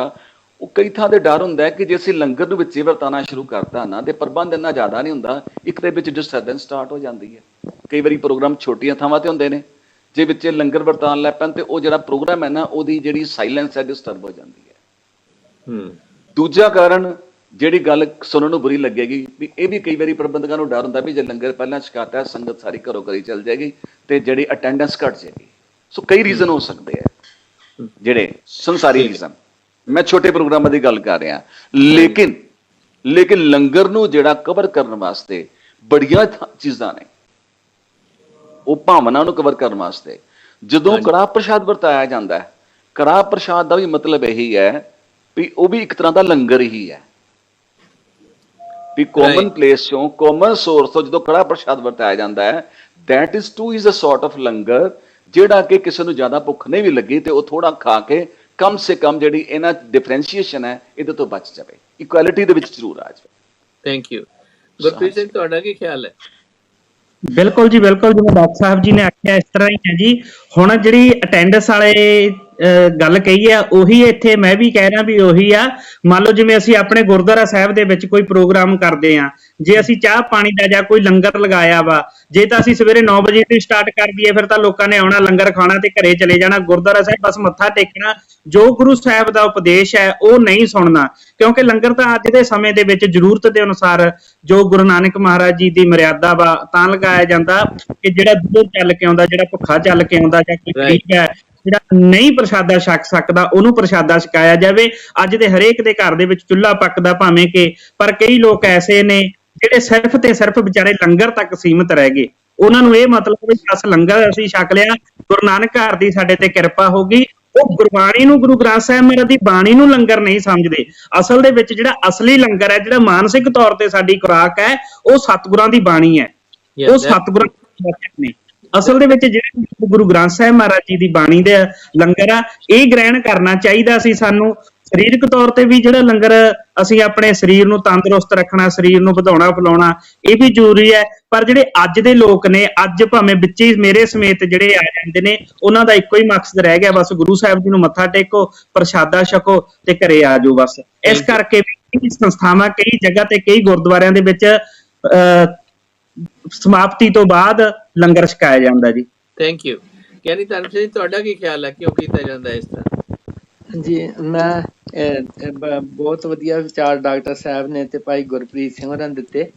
ਮੈਂ ਥੋੜਾ ਜਿਹਾ ਇਹਦੇ 'ਚ ਇਸ ਤਰ੍ਹਾਂ ਸੋਚਦਾ ਵੀ ਪੜ੍ਹਿਆ ਵੀ ਆ ਵੀ ਜਿਹੜੇ ਉੱਚ ਜਾਤੀਆਂ ਦੇ ਲੋਕ ਸੀਗੇ, ਉਹ ਗੁਰੂ ਸਾਹਿਬ ਦੀ ਮਹਿਮਾ ਸੁਣ ਕੇ ਆਉਂਦੇ ਸੀ, ਵਿਚਾਰ ਸੁਣਦੇ ਸੀਗੇ ਗੁਰੂ ਸਾਹਿਬ ਦੇ, ਪਰ ਉਹ ਲੰਗਰ 'ਚ ਨਹੀਂ ਸੀ ਬੈਠਦੇ। ਕਿ ਲੰਗਰ ਦੇ ਵਿੱਚ ਸ਼ੂਦਰ ਬੈਠਦੇ ਨੇ, ਨੀਵੀਆਂ ਜਾਤਾਂ ਦੇ ਬੈਠਦੇ, ਇਹਨਾਂ ਦੇ ਨਾਲ ਬੈਠ ਕੇ ਅਸੀਂ ਲੰਗਰ ਨਹੀਂ ਖਾਣਾ। ਤੇ ਉਹ ਇਸ ਕਰਕੇ ਗੁਰੂ ਸਾਹਿਬ ਜੀ ਨੇ ਫਿਰ ਇਹ ਲਾਜ਼ਮੀ ਕਰ ਦਿੱਤਾ ਵੀ ਸੰਗਤ 'ਚ ਉਹ ਆ ਸਕੂਗਾ ਜਿਹੜਾ ਪਹਿਲੇ ਲੰਗਰ 'ਚ ਬੈਠ ਕੇ ਲੰਗਰ ਛਕੂਗਾ। ਤੇ ਜੇ ਦੂਸਰੀ ਗੱਲ ਜਿਹੜੀ ਡਾਕਟਰ ਸਾਹਿਬ ਨੇ ਤੇ ਵੀਰ ਜੀ ਗੁਰਪ੍ਰੀਤ ਸਿੰਘ ਹੋਰਾਂ ਕਹੀ, ਉਹ ਸਾਰੀਆਂ ਠੀਕ ਨੇ, ਉਹ ਵੀ ਉਹਨਾਂ ਦੇ ਨਾਲ ਹੀ ਐਡ ਆ। ਤੇ ਜਿਹੜੀ ਅੱਜ ਦੀ ਗੱਲ ਆ, ਉਹਦੇ ਵਿੱਚ ਦੋ ਗੱਲਾਂ ਨੇ। ਇੱਕ ਤੇ ਜਿਹੜੀ ਹੈਗੀ ਆ ਲੰਗਰ ਦੀ ਵੀ ਬਾਅਦ 'ਚ ਛਕਦਾ, ਮੈਂ ਕਿਉਂਕਿ ਗੁਰਦੁਆਰੇ 'ਚ ਡਿਊਟੀ ਕੀਤੀ, ਮੈਨੂੰ ਪਤਾ ਆ। ਹੁਣ ਜਦੋਂ ਪਤਾ ਆ ਵੀ 12 ਵਜੇ ਜਾਂ 12:30 ਵਜੇ ਲੰਗਰ ਦੀਵਾਨ ਦੀ ਸਮਾਪਤੀ ਹੋਣੀ ਆ ਤੇ 12:30 ਵਜੇ ਲੰਗਰ ਸ਼ੁਰੂ ਹੋਣਾ, ਤੇ ਹੁਣ ਬਹੁਤ ਸਾਰੇ ਲੋਕ ਆਉਂਦੇ ਹੀ ਉਸ ਵੇਲੇ ਆ, ਜਿਹੜੇ ਲੰਗਰ ਦੇ ਇਕੱਲੇ ਪਿਆਰੇ ਆ। ਹਾਂ, ਪਹਿਲੋਂ ਦੀਵਾਨ ਸ਼ੁਰੂ ਹੋਣ ਤੋਂ ਪਕੌੜਿਆਂ ਦਾ ਚੱਲਦਾ ਰਹਿੰਦਾ, ਚਾਹ ਪਾਣੀ ਦਾ। ਤੇ ਮੈਂ ਇਹੋ ਜਿਹੇ ਕਈ ਬੰਦੇ ਦੇਖੇ ਆ ਜਿਹੜੇ ਆਉਂਦੇ ਨੇ ਸਿੱਧੇ ਲੰਗਰ 'ਚ, ਚਾਹ ਪੀਤੀ, ਪਕੌੜੇ ਛਕੇ ਤੇ ਫਿਰ ਉੱਥੇ ਹੀ ਬੈਠੇ ਗੱਪਾਂ ਮਾਰਦੇ ਰਹੇ ਲੰਗਰ ਦੇ ਵਿੱਚ। ਤੇ ਇੱਕ ਤੇ ਇਹ ਆ ਵੀ ਜਦੋਂ ਫਿਰ ਪ੍ਰਸ਼ਾਦ ਵਰਤਾਇਆ ਜਾਂਦਾ, ਜਿਨ੍ਹਾਂ ਨੂੰ ਪਹਿਲੋਂ ਮਿਲ ਜਾਂਦਾ ਫਟਾਫਟ ਆ ਕੇ ਆਪਣੀ ਸੀਟ ਪੱਕੀ ਕਰਦੇ ਵੀ ਸਾਨੂੰ ਉਡੀਕਣਾ ਨਾ ਪਏ ਲੰਗਰ, ਕਿਉਂਕਿ ਲੰਗਰ ਹਾਲ ਦੇ ਵਿੱਚ ਉਨੀ ਸੰਗਤ ਨਹੀਂ ਬੈਠ ਸਕਦੀ ਹੁੰਦੀ ਜਿੰਨੀ ਦੀਵਾਨ ਦੇ ਵਿੱਚ ਹੁੰਦੀ। ਤੇ ਇਹ ਇਸ ਕਰਕੇ ਹਾਂਜੀ, ਇਹ ਤੁਹਾਡੇ ਜਿਹੜੇ ਨੇ ਰੀਜ਼ਨੇਬਲ ਨੇ, ਜਿਹੜੇ ਕਾਰਨ ਤੁਸੀਂ ਦੱਸ ਰਹੇ ਆ। ਪਰ ਮੇਰੇ ਆਪਣੇ ਐਕਸਪੀਰੀਅੰਸ ਦੇ ਵਿੱਚ ਇਹਨਾਂ ਤੋਂ ਇਲਾਵਾ ਮੈਨੂੰ ਯਾਦ ਆ ਜਦੋਂ ਮੈਂ ਛੋਟੀ ਉਮਰ ਸੀ, ਮੇਰੀ 14-15 ਸਾਲ ਦੀ, ਤੇ ਮਾਸਟਰ ਤਾਰਾ ਸਿੰਘ ਹੁਣੀ ਆਉਂਦੇ ਹੁੰਦੇ ਸੀ ਸਾਡੇ ਲੈਕਚਰ ਵਗੈਰਾ ਕਰਨ ਦੇ ਲਈ। ਉਹ ਕਾਫੀ ਚਿਰ ਉੱਥੇ ਲੱਗੇ ਰਹਿੰਦੇ ਸੀਗੇ। ਉਹ ਕਹਿੰਦੇ ਜੀ ਉਹਨਾਂ ਦਾ ਡਿਲੇ ਹੋ ਗਈ ਮੀਟਿੰਗ, ਜਾਂ ਆਇਆ ਹੀ ਨਹੀਂ ਹੋਇਆ, ਉਹ ਨਹੀਂ ਹੋਇਆ। ਗੱਲ ਕੀ, ਉਹ ਟਾਈਮ ਵੱਧਦਾ ਜਾਂਦਾ ਸੀਗਾ, ਵੇਲੇ ਸਿਰ ਉਹ ਕਦੇ ਨਹੀਂ ਉਹਨਾਂ ਮੀਟਿੰਗ ਜਾਂਦੇ ਸੀ। ਇਵੇਂ ਗੁਰਦੁਆਰਿਆਂ ਦੇ ਵਿੱਚ ਸੰਗਤ ਨੂੰ ਬੰਨ੍ਹ ਕੇ ਬਹਾਉਣ ਦੇ ਲਈ ਜਿਹੜਾ ਪ੍ਰਸ਼ਾਦ ਵੀ ਲੇਟ ਕਰ ਦਿੰਦੇ ਨੇ ਤੇ ਲੰਗਰ ਵੀ ਲੇਟ ਕਰ ਦਿੰਦੇ ਨੇ। ਪਰ ਇਹਦਾ ਜੋਰਾ ਜਰ ਵੀ ਹੋ ਗਈ, ਇਹ ਤਾਂ ਔਰੰਗਜ਼ੇਬੀ ਹੋ ਗਈ ਜਿਹੜੀ ਹੈ ਲੋਕਾਂ ਨੂੰ ਮਜਬੂਰ ਕਰਕੇ ਉੱਥੇ ਬਹਾਈ ਰੱਖਣਾ। ਇਹ ਪੋਲੀਟੀਕਲ ਰੀਜ਼ਨ ਦੇ ਲਈ ਲੋਕ ਜਿਹੜੇ ਸੀ ਉਹਨਾਂ ਨੇ ਆਪਣੇ ਲੈਕਚਰ ਵਗੈਰਾ ਭਾਸ਼ਣ ਦੇਣੇ ਹੁੰਦੇ ਆ, ਜਿੰਨਾ ਚਿਰ ਉਹ ਨਹੀਂ ਕਰ ਦਿੰਦੇ ਸੀਗੇ ਤੇ ਉਹਨਾਂ ਚਿਰ ਉਹਨੂੰ ਬੰਦ ਰੱਖਦੇ ਸੀਗੇ। ਪਰ ਉਹਦਾ ਨਤੀਜਾ ਕੀ ਹੋਇਆ ਕਿ ਬਈ ਕਈ ਲੋਕ ਤਾਂ ਵੈਸੇ ਹੀ ਫਿਰ ਚਲੇ ਜਾਂਦੇ ਸੀਗੇ, ਇੰਨਾ ਟਾਈਮ ਨਹੀਂ ਉਹਨਾਂ ਕੋਲੇ। ਜਾਂ ਕੀ ਸੀਗਾ, ਜਿਹੜੇ ਬੰਦੇ ਬੈਠੇ ਰਹਿੰਦੇ ਸੀ ਉੱਥੇ ਉਹ ਵੀ ਔਖੇ ਹੁੰਦੇ ਸੀ, ਕਿਉਂਕਿ ਉਹਨਾਂ ਦਾ ਸ਼ੌਕ ਨਹੀਂ ਸੀਗਾ ਸੁਣਨ ਦੇ ਲਈ ਉਹਨਾਂ ਚੀਜ਼ਾਂ ਨੂੰ, ਉਹ ਲੈਕਚਰ ਵਗੈਰਾ ਦੇ। ਜੇ ਇਹ ਹੁੰਦਾ ਕਿ ਵੀ ਇਹ ਜਿਹੜਾ ਕਥਾ ਕੀਰਤਨ ਦਾ ਪ੍ਰੋਗਰਾਮ ਆ ਉਹ ਹੋ ਗਿਆ ਸਮਾਪਤ ਤੇ ਪ੍ਰਸ਼ਾਦ ਵਰਤ ਗਿਆ, ਉਹਦੇ ਬਾਅਦ ਚ ਜਿਹੜੇ ਬੰਦੇ ਬੈਠੇ ਆ ਉਹਨਾਂ ਨੂੰ ਜੋ ਮਰਜ਼ੀ ਲੈਕਚਰ ਸੁਣਾਈ ਜਾਓ, ਜਿੰਨਾ ਕਿਸੇ ਦਾ ਸ਼ੌਕ ਹੈ। ਜਿਹੜੇ ਲੰਗਰ ਛਕਣ ਗਏ ਆ ਉਹ ਲੰਗਰ ਛਕ ਕੇ ਆਪੋ ਆਪਣੇ ਥਾਵਾਂ ਤੇ ਜਾ ਸਕਣ। ਪਰ ਸਮਹਾਉ ਇਹ ਗੱਲਾਂ ਜਿਹੜੀਆਂ ਨੇ ਜ਼ੋਰਾ-ਜ਼ਾਰ ਵੀ ਕਰਨੀਆਂ ਸ਼ੁਰੂ ਹੋ ਗਈਆਂ, ਤੇ ਨਤੀਜਾ ਇਹ ਹੋਇਆ ਕਿ ਬਈ ਗੁਰਬਾਣੀ ਵੱਲ ਜਿਹੜਾ ਸੀਗਾ ਧਿਆਨ, ਤੇ ਕੀਰਤਨ ਵੱਲ ਤੇ ਵਿਚਾਰ ਵੱਲ ਉਸ ਪਾਸੇ ਨਹੀਂ ਜਾ ਸਕਿਆ। ਸਿਰਫ ਇਹ ਖਾਣ ਪੀਣ ਦੇ ਚੱਕਰਾਂ ਦੇ ਵਿੱਚ ਤੇ ਪੋਲੀਟੀਕਲ ਪ੍ਰੋਬਲਮ ਦੇ ਵਿੱਚ ਹੀ ਨਿਕਲ ਗਿਆ। This is my observation. ਤੁਸੀਂ ਦੱਸੋ ਆਪਣੇ ਡਾਕਟਰ ਕੁਲਵਿੰਦਰ ਸਿੰਘ ਜੀ, ਤੁਹਾਡਾ ਕੀ ਖਿਆਲ ਹੈ? ਹਾਂਜੀ ਸਰ, ਤੁਸੀਂ ਬਹੁਤ ਬਰੀਕੀ ਨਾਲ ਟੱਚ ਕੀਤਾ ਹੈ ਸਰ। ਮੈਂ ਹੁਣ ਡਿਫਰੈਂਸ਼ੀਏਸ਼ਨ ਕਰਾਂਗਾ ਗੁਰਦੁਆਰਾ ਟੂ ਲਗਾਓ ਜਰਾ ਆਪਣਾ। ਹਾਂਜੀ ਸਰ, ਮੈਂ ਡਿਫਰੈਂਸ਼ੀਏਟ ਕਰਾਂਗਾ ਗੁਰਦੁਆਰਾ ਟੂ ਗੁਰਦੁਆਰਾ। ਸਰ ਕੀ ਹੈ ਕਿ ਜਿਹੜੇ ਵੱਡੇ ਗੁਰਦੁਆਰਾ ਸਾਹਿਬ ਨੇ ਨਾ, ਜਿੰਨੇ ਇਤਿਹਾਸਿਕ ਗੁਰਦੁਆਰਾ ਸਾਹਿਬ ਨੇ, ਉਹਨਾਂ 'ਚ ਅੱਜ ਵੀ ਲੰਗਰ 24 ਘੰਟੇ ਚੱਲਦਾ। ਸਾਡੇ ਅੰਮ੍ਰਿਤਸਰ ਲੈ ਲਓ, ਗੋਇੰਦਵਾਲ ਸਾਹਿਬ ਲੈ ਲਓ, ਅਨੰਦਪੁਰ ਸਾਹਿਬ ਲੈ ਲਓ, ਦਮਦਮਾ ਸਾਹਿਬ ਲੈ ਲਓ, ਹੋਰ ਬੜੇ ਵੱਡੇ ਗੁਰਦੁਆਰਾ ਸਾਹਿਬ ਨੇ, ਉਹਨਾਂ ਥਾਵਾਂ ਤੇ ਇਹ ਕੁਐਸਚਨ ਨਹੀਂ ਰਾਈਜ਼ ਹੁੰਦਾ ਲੰਗਰ ਵਾਲਾ। ਉੱਥੇ ਜਦੋਂ ਮਰਜ਼ੀ ਸੰਗਤ ਆਵੇ ਲੰਗਰ ਛਕੇ, ਤੇ ਜਦੋਂ ਮਰਜ਼ੀ ਕੋਈ ਕਹਿ ਬਹਿ ਕੇ ਕੀਰਤਨ ਸੁਣੇ। ਪਰ ਕਿਉਂਕਿ ਉਹਨਾਂ ਥਾਵਾਂ ਤੇ ਦੋ ਚੀਜ਼ਾਂ ਹੁੰਦੀਆਂ, ਉੱਥੇ ਕੀਰਤਨ ਦਾ ਵਿਚਾਰ ਦਾ ਲੰਗਰ ਵੀ ਲਗਾਤਾਰ ਚੱਲ ਰਿਹਾ ਹੁੰਦਾ 24 ਘੰਟੇ, ਤੇ ਖਾਣ ਪੀਣ ਦਾ ਲੰਗਰ ਵੀ 24 ਘੰਟੇ ਚੱਲ ਰਿਹਾ ਹੁੰਦਾ, ਦੋਨੋਂ ਲੰਗਰ ਚੱਲ ਰਹੇ ਹੁੰਦੇ ਨੇ। ਲੇਕਿਨ ਜਦੋਂ ਅਸੀਂ ਇਹਨਾਂ ਵੱਡਿਆਂ ਸਥਾਨਾਂ ਤੋਂ ਛੱਡ ਕੇ ਛੋਟੇ ਪ੍ਰੋਗਰਾਮ ਮੈਨੇਜ ਕਰਦੇ ਹਾਂ, ਕਿਸੇ ਪਿੰਡ ਦੇ ਵਿੱਚ, ਛੋਟੇ ਗੁਰਦੁਆਰੇ ਵਿੱਚ ਜਾਂ ਘਰਾਂ ਦੇ ਵਿੱਚ, ਉੱਥੇ ਸਾਡੇ ਕੋਲ ਰਿਸੋਰਸਿਸ ਵੀ ਲਿਮਿਟਡ ਹੁੰਦੇ ਆ, ਸੰਗਤ ਵੀ ਲਿਮਿਟਡ ਹੁੰਦੀ ਹੈ। ਤੇ ਇੱਕ ਤੇ ਇਹ ਰੀਜ਼ਨ ਬਣ ਜਾਂਦਾ ਹੈ ਕਿ ਜਦੋਂ ਸੰਗਤ ਥੋੜੀ ਹੈ ਉਹਨੂੰ ਬੰਨ ਕੇ ਬਿਠਾਉਣ ਵਾਲੀ ਗੱਲ ਹੋ ਜਾਂਦੀ ਹੈ ਕਿ ਪ੍ਰੋਗਰਾਮ ਬੜਾ ਫਿੱਕਾ ਲੱਗੇ, ਲੋਕੀ ਬੈਠੇ ਰਹਿਣ।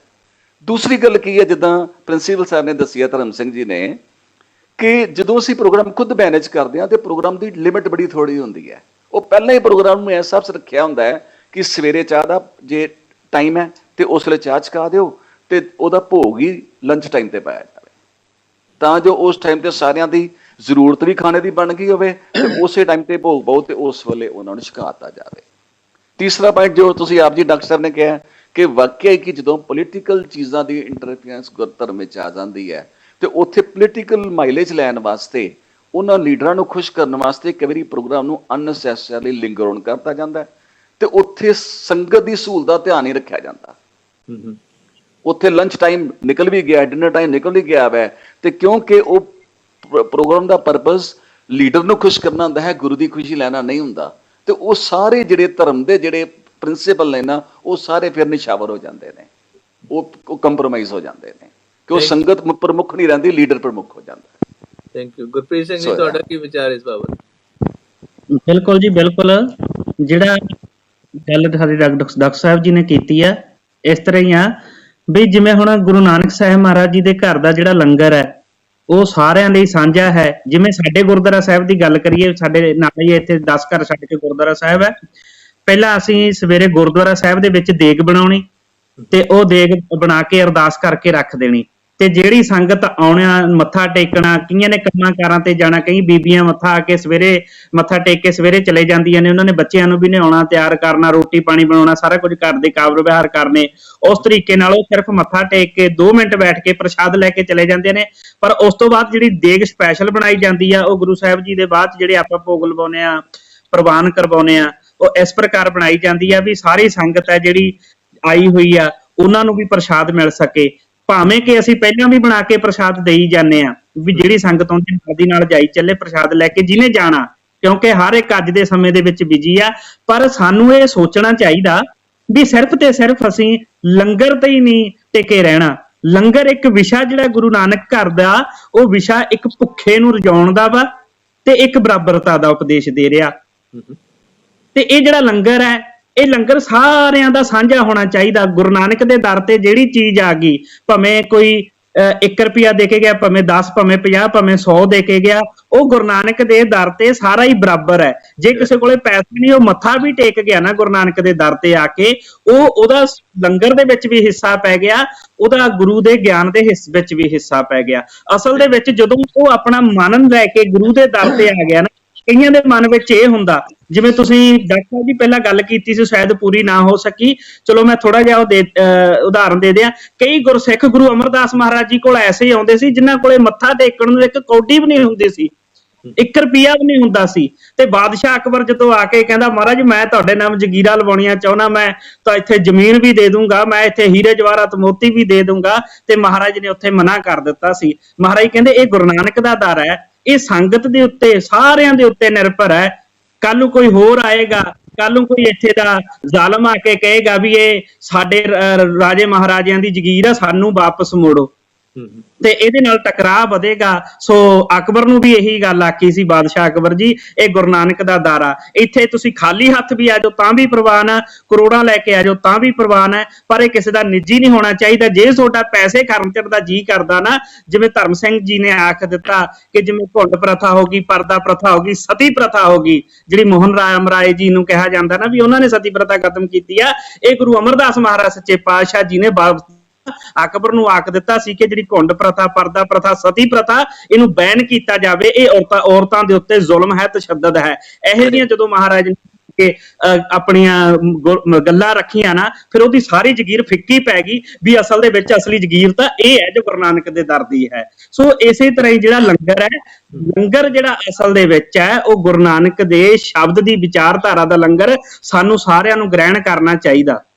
ਯੈਸ, ਉਹ ਜਿਹੜਾ ਸ਼ਬਦ ਦੀ ਵਿਚਾਰਧਾਰਾ ਦਾ ਲੰਗਰ ਹੈ, ਗ੍ਰਹਿਣ ਕਰਨਾ ਚਾਹੀਦਾ, ਇਹਦੇ ਵਿੱਚ ਕੋਈ ਸ਼ੱਕ ਨਹੀਂ ਜੀ। ਪਰ ਲੋਕਾਂ ਦੇ ਜੋਰਾ ਜਰਬੀ ਵੀ ਕਰਨੀ ਜ਼ਰੂਰੀ ਨਹੀਂ, ਇਹ ਜਿਹੜੀ ਇਹ ਮਾੜੀ ਗੱਲ ਹੈ, ਕਿਉਂਕਿ ਬਿਲਕੁਲ ਜੀ ਉਹ ਵਿਚਾਰਧਾਰਾ ਦੀ ਗੱਲ ਨਹੀਂ ਹੋ ਰਹੀ। ਉਹਨਾਂ ਦੇ ਵਿੱਚ ਜਦੋਂ ਬਹਾ ਲੈਂਦੇ ਆ, ਉਹ ਕੋਈ ਪੋਲੀਟੀਕਲ ਲੀਡਰ ਆ ਰਿਹਾ ਜਾਂ ਕੋਈ ਹੋਰ ਇਧਰੋਂ ਉਧਰੋਂ ਆ ਰਿਹਾ, ਆਪਣੀਆਂ ਕਥਾ ਕਹਾਣੀਆਂ ਸੁਣਾ ਕੇ ਲੋਕਾਂ ਨੂੰ ਉਹ ਜੋਰਾ ਜਰਬੀ ਦੇ ਨਾਲ ਬਹਾ ਕੇ ਪਰੇਸ਼ਾਨ ਕਰਦੇ ਨੇ ਉਹ।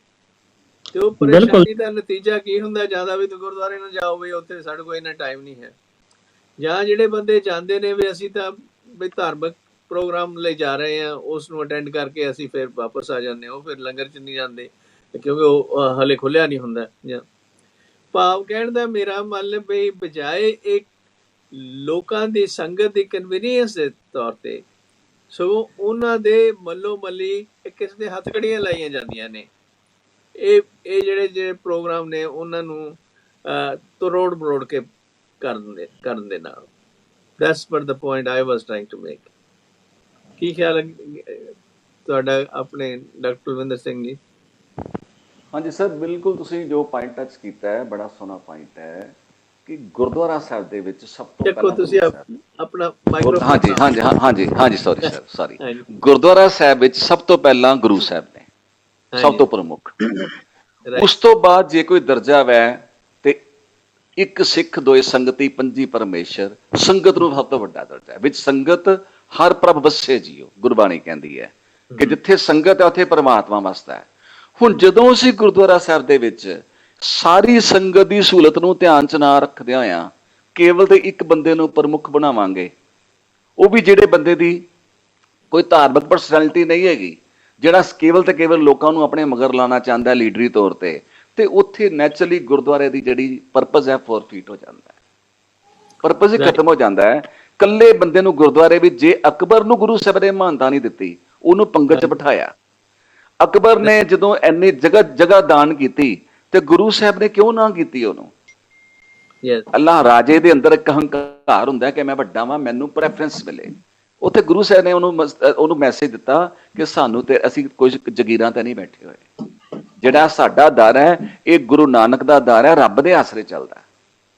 ਸੋ ਇੱਥੇ ਜਿਹੜੀ ਪੀਰੀ ਹੈ, ਜਿਹੜੀ ਪੀਰੀ ਹੈ ਉਹਦਾ ਝੰਡਾ ਉੱਚਾ ਤੇ ਜਿਹੜੀ ਮੀਰੀ ਹੈ ਉਹ ਥੱਲੇ ਆ, ਉਹ ਛੋਟ। ਪਰ ਸਾਡੇ ਕੀ ਹੋ ਜਾਂਦਾ, ਜਿਹੜੇ ਸੰਗਤ ਦੇ ਤਰੋੜ ਮਰੋੜ ਕੇ ਜਿਹੜਾ ਉੱਥੇ ਉਹਨਾਂ ਜਬਰਾ ਜਬਰੀ ਬਹਾ ਕੇ ਤੇ ਉਹ ਲੀਡਰ ਨੂੰ ਖੁਸ਼ ਕਰਨ ਦੇ ਲਈ ਅਸੀਂ ਉੱਥੇ ਮੀਰੀ ਉੱਪਰ ਕਰਤੀ ਤੇ ਪੀਰੀ ਜਿਹੜੀ ਥੱਲੇ ਲਿਆਤੀ। ਬਿਲਕੁਲ। ਉਹਦਾ ਨਤੀਜਾ ਕੀ ਹੁੰਦਾ ਕਿ ਵੀ ਸਾਡੀ ਜਿਹੜੀ ਸੁਸਾਇਟੀ ਆ ਸਫਰ ਕਰਦੀ ਆ ਇਹਨਾਂ ਤਰੁੱਟੀਆਂ ਤੋਂ। ਕੀ ਖਿਆਲ ਹੈ ਗਿਆਨੀ ਧਰਮ ਸਿੰਘ ਜੀ ਤੁਹਾਡਾ? ਬਿਲਕੁਲ, ਆਪ ਜੀ ਨੇ ਠੀਕ ਕਿਹਾ, ਬੜੇ ਸੋਹਣੇ ਸਾਰਿਆਂ ਦੇ ਵਿਚਾਰ ਹੋ ਰਹੇ। ਤੇ ਜਿਹੜਾ ਲੰਗਰ ਦਾ ਮੈਂ ਸਮਝਦਾ ਵੀ ਜਿਹੜਾ ਗੁਰੂ ਦਾ ਤੇ ਸਿੱਖ ਦਾ ਰਿਸ਼ਤਾ ਹੈ ਬਹੁਤ ਪਿਆਰਾ, ਨਿੱਘਾ, ਇਹਦੇ ਬਰਾਬਰ ਦਾ ਕੋਈ ਦੁਨੀਆ ਦਾ ਹੋਰ ਰਿਸ਼ਤਾ ਹੈ ਨਹੀਂ। ਇਹਦੇ 'ਚ ਸ਼ਰਧਾ, ਕੁਰਬਾਨੀ, ਪਿਆਰ ਸਾਰਾ ਕੁਝ ਰਲਿਆ ਹੋਇਆ। ਤੇ ਇਹਦੇ 'ਚ ਕਿਉਂਕਿ ਜੇ ਹਰ ਇੱਕ ਦੇ ਆਪਣੇ ਆਪਣੇ ਤਜਰਬੇ, ਮੈਂ ਕਈ ਵਾਰ ਦੇਖਦਾ ਵੀ ਜਿੱਦਾਂ ਹੁਣ ਇੱਥੇ ਗੁਰਦੁਆਰੇ ਸਾਹਿਬ ਆ, ਸਾਡੇ ਗੁਰਦੁਆਰੇ 'ਚ ਇੱਥੇ ਕੋਈ ਪੱਕੇ ਸੇਵਾਦਾਰ ਨਹੀਂ ਲੰਗਰ ਦੇ ਵਿੱਚ, ਉਹ ਬੀਬੀਆਂ ਲੰਗਰ ਬਣਾਉਂਦੀਆਂ ਨੇ, ਫਿਰ ਉਹੋ ਹੀ ਸੰਗਤ ਦੇ ਵਿੱਚੋਂ ਹੀ ਵਰਤਾਵੇ ਹੁੰਦੇ ਨੇ। ਤੇ ਇਸ ਕਰਕੇ ਵੀ ਹੁੰਦਾ ਵੀ ਪਹਿਲੇ ਚਾਹ ਪਾਣੀ ਛਕ ਲਿਆ, ਫਿਰ ਜਦੋਂ ਦੀਵਾਨ ਸ਼ੁਰੂ ਹੋਇਆ, ਵੱਧ ਤੋਂ ਵੱਧ 2 ਘੰਟੇ ਦਾ ਦੀਵਾਨ ਹੁੰਦਾ, ਤੇ ਉਹਦੇ ਤੋਂ ਵੀ ਜਿਹੜੀ ਸੰਗਤ ਫਿਰ ਲੰਗਰ 'ਚ ਰਹਿ ਜਾਂਦੀ ਆ, ਵਰਤਾਵੇ ਜੇ ਲਗਾਤਾਰ ਚੱਲਦਾ ਰਹੇ ਤੇ ਉਹਨਾਂ ਨੂੰ ਜੇ ਕੀਰਤਨ ਦਾ ਜਾਂ ਕਥਾ ਦਾ ਜੋ ਪ੍ਰੋਗਰਾਮ ਉਹ ਸੁਣਨ ਤੋਂ ਵਾਂਝੇ ਰਹਿ ਜਾਂਦੇ, ਤੇ ਤਾਂ ਕਰਕੇ ਵੀ ਇਹ ਹੁੰਦਾ ਵੀ ਚਲੋ ਉਨੇ ਸਮੇਂ ਲਈ ਇਹ ਬੰਦ ਕੀਤਾ ਜਾਏ। ਪਰ ਜੇ ਕਿਸੇ ਨੂੰ ਜ਼ਰੂਰਤ ਹੋਵੇ ਤੇ ਇੱਕ ਅੱਧਾ ਸੇਵਾਦਾਰ ਜ਼ਰੂਰ ਲੰਗਰ 'ਚ ਹੋਣਾ ਚਾਹੀਦਾ, ਤੇ ਭਾਵੇਂ ਵੱਖਰਾ ਬਣਾ ਕੇ ਰੱਖਿਆ ਹੋਵੇ ਲੰਗਰ, ਵੀ ਜਿੰਨੇ ਜਾਣਾ ਆ ਤੇ ਵੀ ਲੰਗਰ ਦੀ ਜ਼ਰੂਰਤ ਉਹਨੂੰ ਮਿਲਣਾ ਚਾਹੀਦਾ ਵਾ। ਮੈਂ ਇਸ ਗੱਲ ਐਕਸੈਪਸ਼ਨ। ਹਾਂਜੀ, ਰਾਈਟ। ਤੇ ਗੁਰਪ੍ਰੀਤ ਸਿੰਘ, ਤੁਹਾਡਾ ਕੀ ਖਿਆਲ ਹੈ ਇਹਨਾਂ ਪੁਆਇੰਟ ਆਫ ਵਿਊ ਤੋਂ, ਜਿਹੜੀ ਹੈ ਸਾਨੂੰ, ਕਿਉਂਕਿ ਜੇ ਅਸੀਂ ਬਰੋਬਰਤਾ ਰੱਖਣੀ ਹੈ, ਜੇ ਸੰਗਤ ਨੂੰ ਇੰਪੋਰਟੈਂਸ ਦੇਣੀ ਹੈ, ਫਿਰ ਸਾਨੂੰ ਜਿਹੜੇ ਹੈਗੇ ਪੋਲੀਟੀਕਲ ਸਿਚੁਏਸ਼ਨ ਜਿਹੜੀਆਂ ਉਹਨਾਂ ਨੂੰ ਅਲੱਗ ਰੱਖਣਾ ਪੈਣਾ, ਨਾ ਕਿ ਉਹਨਾਂ ਦੇ ਥੱਲੇ ਲਿਆ ਕੇ ਸੰਗਤ ਨੂੰ ਪਰੇਸ਼ਾਨ ਕਰੀ ਜਾਓ ਤੇ ਬਾਕੀ ਦੇ ਸਾਰੇ ਪ੍ਰੋਗਰਾਮ ਡਿਲੇ ਕਰੀ ਜਾਓ। ਜਿਵੇਂ ਜੀ ਤੁਸੀਂ ਪੋਲੀਟੀਕਲ ਦੀ ਗੱਲ ਕੀਤੀ, ਇਹਨੂੰ ਆਪਾਂ ਦੂਜਾ ਪੱਖ ਵੀ ਲੈਣਾ ਪੈਣਾ। ਮੰਨ ਲਓ ਕਿਸੇ ਆਪਾਂ ਮੁੱਖ ਮਹਿਮਾਨ ਨੂੰ ਜਾਂ ਕਿਸੇ ਵਧੀਆ ਰਾਗੀ ਪ੍ਰਚਾਰਕ ਨੂੰ ਨਾਮਵਰ ਨੂੰ ਗੁਰਦੁਆਰਾ ਸਾਹਿਬ ਦੇ ਵਿੱਚ ਬੁਲਾਉਂਦੇ ਆ, ਕਿਤੇ ਆਪਾਂ ਜੋ ਪ੍ਰੋਗਰਾਮ ਰੱਖਿਆ ਉੱਥੇ ਬੁਲਾਉਂਦੇ ਆ, ਕਈ ਵਾਰੀ ਸਾਡੇ ਮਨ ਦੇ ਵਿੱਚ ਡਰ ਰਹਿੰਦਾ ਵਾ ਵੀ ਜੇ ਅਸੀਂ ਲੰਗਰ ਪਹਿਲਾਂ ਚਲਾ ਦਿੱਤਾ ਤੇ ਸੰਗਤ ਨੇ ਆਉਣਾ, ਲੰਗਰ ਖਾ ਕੇ ਚਲੇ ਜਾਣਾ ਤੇ ਸੁਣਨ ਵਾਲਾ ਕੋਈ ਹੋਣਾ ਨਹੀਂ, ਤੇ ਜਿਹੜਾ ਅਸੀਂ ਪ੍ਰਚਾਰਕ ਬੁਲਾਇਆ ਹੋਏਗਾ ਜਿਸ ਨੇ ਲੈਕਚਰ ਦੇਣਾ ਜਾਂ ਉਪਦੇਸ਼ ਦੇਣਾ ਗੁਰੂ ਸਾਹਿਬ ਜੀ ਦਾ, ਤੇ ਉਹ ਕਹੇਗਾ ਵੀ ਮੇਰੇ ਸਾਹਮਣੇ ਤਾਂ ਬੰਦੇ 10-20 ਬੈਠੇ ਨੇ ਜਾਂ 50 ਬੈਠੇ ਨੇ, ਬਾਕੀ ਜਿੱਥੇ ਮੈਂ ਜਾਣਾ ਉੱਥੇ ਤਾਂ ਹਜ਼ਾਰਾਂ ਜਾਂ ਲੱਖਾਂ ਦਾ ਇਕੱਠ ਹੋ ਜਾਂਦਾ। ਸੋ ਉਹ ਇੱਕ ਸਾਡੇ ਮਨ ਦੇ ਵਿੱਚ ਬੇਇੱਜ਼ਤੀ ਵਾਲਾ, ਜਿਹਨੂੰ ਅਸੀਂ ਸਮਝਦਾ ਤੋਹੀਨ ਵਾਲਾ ਡਰ ਵੀ ਬੈਠਿਆ ਹੋਇਆ ਵੀ ਸ਼ਾਇਦ ਸਾਨੂੰ ਪ੍ਰਚਾਰਕ ਇਹ ਨਾ ਕਹਿ ਜਾਵੇ। ਸਾਡੇ ਮਨ ਦੇ ਵਿੱਚ ਇਹ ਵੀ ਡਰ ਬੈਠਾ ਹੋਇਆ ਵੀ ਅਸੀਂ ਜੇਕਰ ਮੰਨ ਲਓ ਜਿਵੇਂ ਹੁਣ ਤੁਸੀਂ ਤੁਹਾਨੂੰ ਬੁਲਾਇਆ ਗੁਰਦੁਆਰਾ ਸਾਹਿਬ ਦੇ ਵਿੱਚ, ਅਸੀਂ ਲੰਗਰ ਪਹਿਲਾਂ ਹੀ ਚਲਾ ਦਿੱਤਾ, ਲੋਕ ਆਏ, ਲੰਗਰ ਛਕਿਆ ਤੇ ਚਲੇ ਗਏ, ਤੁਸੀਂ ਉਪਦੇਸ਼ ਕਿਹਨੂੰ ਕਰੋਗੇ? ਸੋ 5-7-10 ਜਾਣੇ, ਸਾਡੇ ਮਨ ਦੇ ਵਿੱਚ ਵੀ ਡਰ ਬੈਠਾ ਹੋਇਆ। ਰਹੀ ਗੱਲ ਤੁਸੀਂ ਪੋਲੀਟੀਕਲ ਦੀ ਕੀਤੀ ਹੈ, ਜਿਹੜੇ ਲੋਕ ਵੀ ਨੇ ਨਾ, ਇਹਨਾਂ ਨੂੰ ਵੀ ਹੁਣ ਥੋੜਾ ਜਿਹਾ ਸੋਚਣਾ ਚਾਹੀਦਾ ਵੀ ਜਦੋਂ ਤਾਂ ਸ਼ਰਾਬ ਦੀਆਂ ਬੋਤਲਾਂ ਜਾਂ ਪੇਟੀਆਂ ਦੀ ਗੱਲ ਚੱਲਦੀ ਹੁੰਦੀ ਹੈ, ਉੱਥੋਂ ਭਾਵੇਂ ਸਾਰੀ ਰਾਤ ਬਿਠਾਈ ਚੱਲੋ, ਡੀਜੇ ਲੱਗੇ ਹੁਣ ਸਾਰੀ ਰਾਤ ਨੱਚੀ ਜਾਣ, ਉੱਥੇ ਕੋਈ ਫਰਕ ਨਹੀਂ ਪੈਂਦਾ। ਪਰ ਜਦੋਂ ਗੱਲ ਗੁਰਬਾਣੀ ਦੀ ਚੱਲਦੀ ਹੈ, ਇਹ ਵੀ ਆਪਾਂ ਨੂੰ ਪੁਆਇੰਟ ਨਾਲ ਲੈ ਕੇ ਚੱਲਣਾ, ਕਿਉਂਕਿ ਜਿਹੜੀ ਅੱਜ ਦੀ ਲੋਕਾਂ ਦੀ ਸੋਚ ਹੈ, ਜਿਹੜੀ ਸੁਰਤ ਹੈ, ਉਹ ਸਿਰਫ ਤੇ ਸਿਰਫ ਲੰਗਰ ਤੇ ਹੀ ਟਿਕੀ ਹੋਈ ਹੈ। ਸੋ ਗਰੀਬ ਦਾ ਇਹ ਆਪਾਂ ਕਹਿ ਸਕਦੇ ਹਾਂ ਵੀ ਜਿਹੜਾ ਗਰੀਬ ਆ ਜਾਂ ਉਹਨੂੰ ਲੰਗਰ ਦੀ ਜ਼ਰੂਰਤ ਹੈ, ਪਰ ਗੁਰੂ ਸਾਹਿਬ ਜੀ ਦਾ ਜੋ ਇੱਕ ਸੰਦੇਸ਼ ਆ, ਉਪਦੇਸ਼ ਆ, ਉਹਨੂੰ ਵੀ ਸਾਹਮਣੇ ਰੱਖਿਆ ਜਾਵੇ। ਇਹ ਪ੍ਰਬੰਧਕ ਕਮੇਟੀਆਂ ਦਾ ਵੀ ਫਰਜ਼ ਬਣਦਾ। ਇਹ ਦੋਸ਼ੀ ਦੋਵੇਂ ਹੀ ਪਾਏ ਜਾਂਦੇ ਨੇ। ਜੇ ਆਪਾਂ ਇਕੱਲੇ ਪ੍ਰਬੰਧਕਾਂ ਨੂੰ ਕਹੀਏ ਉਹ ਵੀ ਆਪਦੀ ਜਗ੍ਹਾ ਤੇ ਠੀਕ ਨੇ। ਉਹ ਕਹਿੰਦੇ ਜੇ ਲੰਗਰ ਪਹਿਲਾਂ ਸੁਣਾ ਦਿੱਤਾ, ਜੋ ਗੁਰੂ ਸਾਹਿਬ ਦਾ ਉਪਦੇਸ਼ ਆ ਉਹ ਰਹਿ ਜਾਣਾ। ਜੇ ਦੂਜੇ ਕਹਿੰਦੇ ਨੇ ਵੀ ਜੇ ਇਹਨਾਂ ਨੇ ਉਪਦੇਸ਼ ਦੇਣਾ, ਜੇ ਲੰਗਰ ਨਾ ਪਹਿਲਾਂ ਚਲਾਇਆ ਤਾਂ ਅਸੀਂ ਕਿੱਧਰ ਜਾਵਾਂਗੇ? ਕਿਉਂਕਿ ਕਈ ਲੋਕ ਐਸੇ ਹੁੰਦੇ ਨੇ ਜਿਹੜੇ ਲੰਗਰ ਤੇ ਡਿਪੈਂਡ ਹੁੰਦੇ ਨੇ ਨਾ, ਉਹ ਫਿਰ ਗੁਰਦੁਆਰੇ ਹੀ ਘੁੰਮਦੇ ਰਹਿੰਦੇ ਨੇ। ਆਹ ਗੁਰਦੁਆਰੇ ਕੀ ਬਣਿਆ ਜੀ, ਚਲੋ ਉੱਥੇ ਚੱਲਦੇ ਆ, ਦੂਜੇ ਗੁਰਦੁਆਰੇ ਕੀ ਬਣਿਆ, ਉੱਥੇ ਜਾਣਾ। ਇਹ ਦੋਨਾਂ ਦਾ ਹੀ ਆਪਾਂ ਕਸੂਰ ਕੱਢਦੇ ਹਾਂ, ਪਰ ਜ਼ਿਆਦਾ ਕਸੂਰ ਉਹਨਾਂ ਦਾ ਕੱਢਦੇ ਆ ਜਿਹੜੇ ਸਿਰਫ ਤੇ ਸਿਰਫ ਆਪਣਾ ਨਿੱਜੀ ਮਤਲਬ ਰੱਖਦੇ ਨੇ, ਪ੍ਰਚਾਰਕਾਂ ਨੂੰ ਖੁਸ਼ ਕਰਦੇ ਨੇ, ਪੋਲੀਟੀਕਲ ਲੀਡਰਾਂ ਨੂੰ ਖੁਸ਼ ਕਰਨ ਦੇ ਲਈ ਲੰਗਰ ਲੇਟ ਕਰਦੇ ਨੇ। ਸੋ ਮੈਂ ਤਾਂ ਇਹੀ ਬੇਨਤੀ ਕਰਨਾ ਚਾਹੁੰਦਾ ਵੀ ਜਿਹੜਾ ਗੁਰੂ ਸਾਹਿਬ ਜੀ ਦਾ ਉਪਦੇਸ਼ ਹੈ, ਸੰਦੇਸ਼ ਹੈ, ਵੀ ਲੰਗਰ ਇੱਕ ਲਗਾਤਾਰ ਚਲਾਓ। ਜਿਹਨੇ ਉਪਦੇਸ਼ ਸੁਣਨਾ ਸੁਣੇ, ਜਿਹੜਾ ਨਹੀਂ ਸੁਣਨਾ ਉਹਨੇ ਫਿਰ ਵੀ ਨਹੀਂ ਸੁਣਨਾ। ਸੋ ਇਹ ਇੱਕ ਮਰਿਆਦਾ ਦੇ ਅਨੁਸਾਰ ਚੱਲਣਾ ਚਾਹੀਦਾ ਮੇਰੇ ਖਿਆਲ। ਕਿਉਂਕਿ ਜਿਹੜੀ ਗੁਰੂ ਮਰਿਆਦਾ ਜਿਹੜੀ ਹੈ, ਜਿਹੜੀ ਬਰੋਬਰਤਾ ਦੀ ਹੈ, ਉਹ ਤਾਂ ਹੀ ਕਾਇਮ ਹੋ ਸਕਦੀ ਹੈ ਜੇ ਸਾਡੇ ਕਰੈਕਟਰ ਦੇ ਵਿੱਚ ਉਹ ਚੀਜ਼ਾਂ ਆਉਣਗੀਆਂ। ਜੇ ਸਾਡੇ ਕਰੈਕਟਰ ਦੇ ਵਿੱਚ ਚੀਜ਼ਾਂ ਨਹੀਂ ਉਹ ਆਉਂਦੀਆਂ ਤੇ ਫਿਰ ਉਹ ਐਵੇਂ ਮੂੰਹ ਜਵਾਨੀ ਜਮਾ ਮਨਫੀ ਕਰਨ ਵਾਲੀ ਗੱਲ ਹੀ ਹੋ ਗਈ ਹੈ।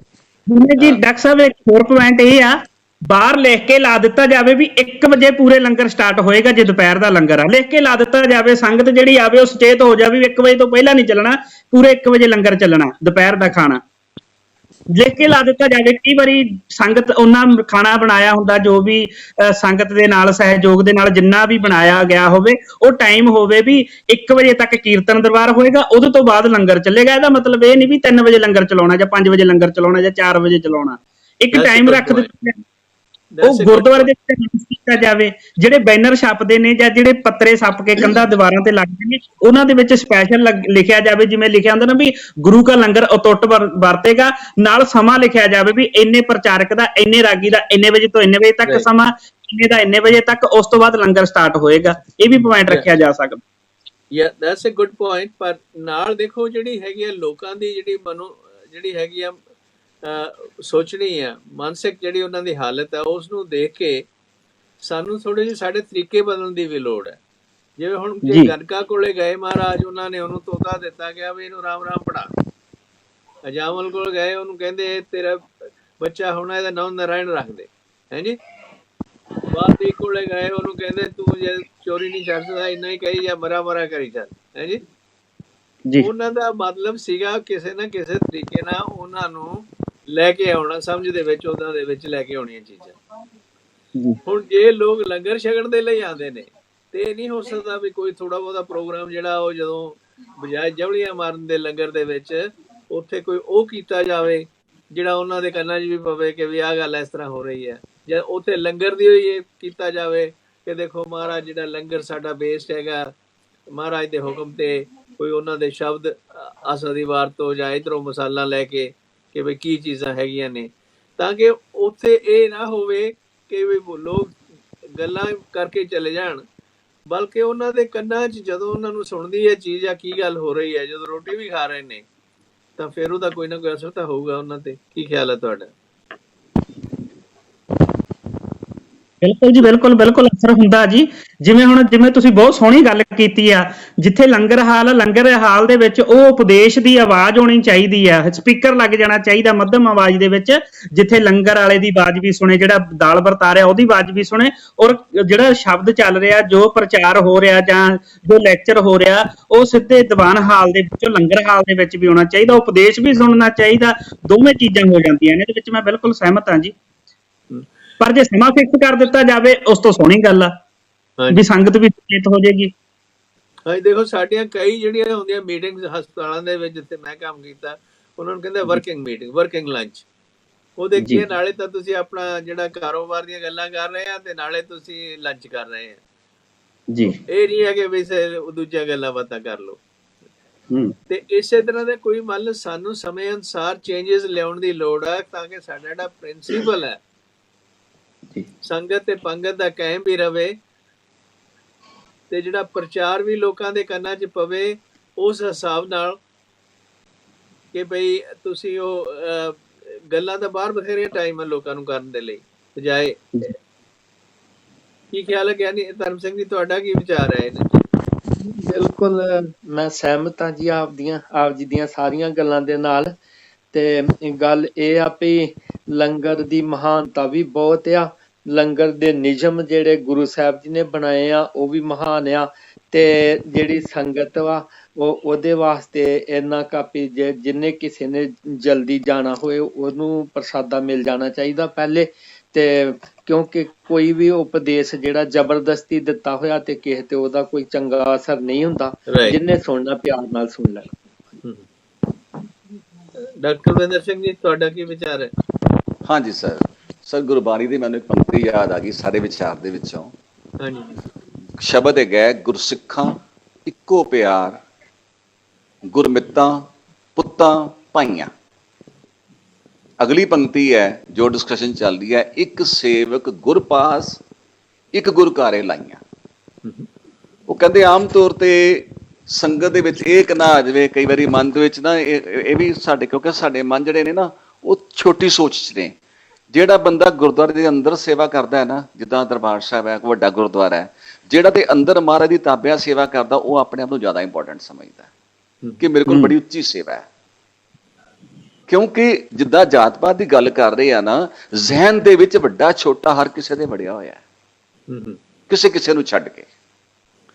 ਤੇ ਜਿਹੜਾ ਬੰਦਾ ਦੂਰ ਲੰਗਰ ਸੇਵਾ ਕਰ ਰਿਹਾ, ਜਿੱਦਾਂ ਗੁਰਪ੍ਰੀਤ ਸਿੰਘ ਵੀਰ ਜੀ ਕਹਿ ਰਹੇ ਸਨ ਵੀ ਲੰਗਰ ਦੇ ਵਿੱਚ ਸਪੀਕਰ ਲੱਗ ਜਾਣੇ ਚਾਹੀਦੇ ਆ। ਹੁਣ ਤੇ ਸਾਡੇ ਕੋਲ ਸਹੂਲਤਾਂ ਬੜੀਆਂ, ਲੇਕਿਨ ਉਦੋਂ ਫਿਰ ਗੁਰੂ ਸਾਹਿਬ ਨੇ ਇਹ ਉਪਦੇਸ਼ ਦਿੱਤਾ ਸਮਝਾਉਣ ਵਾਸਤੇ ਕਿ ਅਸਲ 'ਚ ਤੇ ਤੁਹਾਡਾ ਜ਼ਰੂਰੀ ਨਹੀਂ ਹੈ ਕਿ ਸੰਗਤ ਦੇ ਵਿੱਚ ਹੋਵੋ ਜਾਂ ਲੰਗਰ 'ਚ ਹੋ ਜਾਂ ਕਿੱਥੇ ਹੋ, ਜ਼ਰੂਰੀ ਹੈ ਗੁਰੂ ਨਾਲ ਜੁੜੇ ਹੋਣਾ।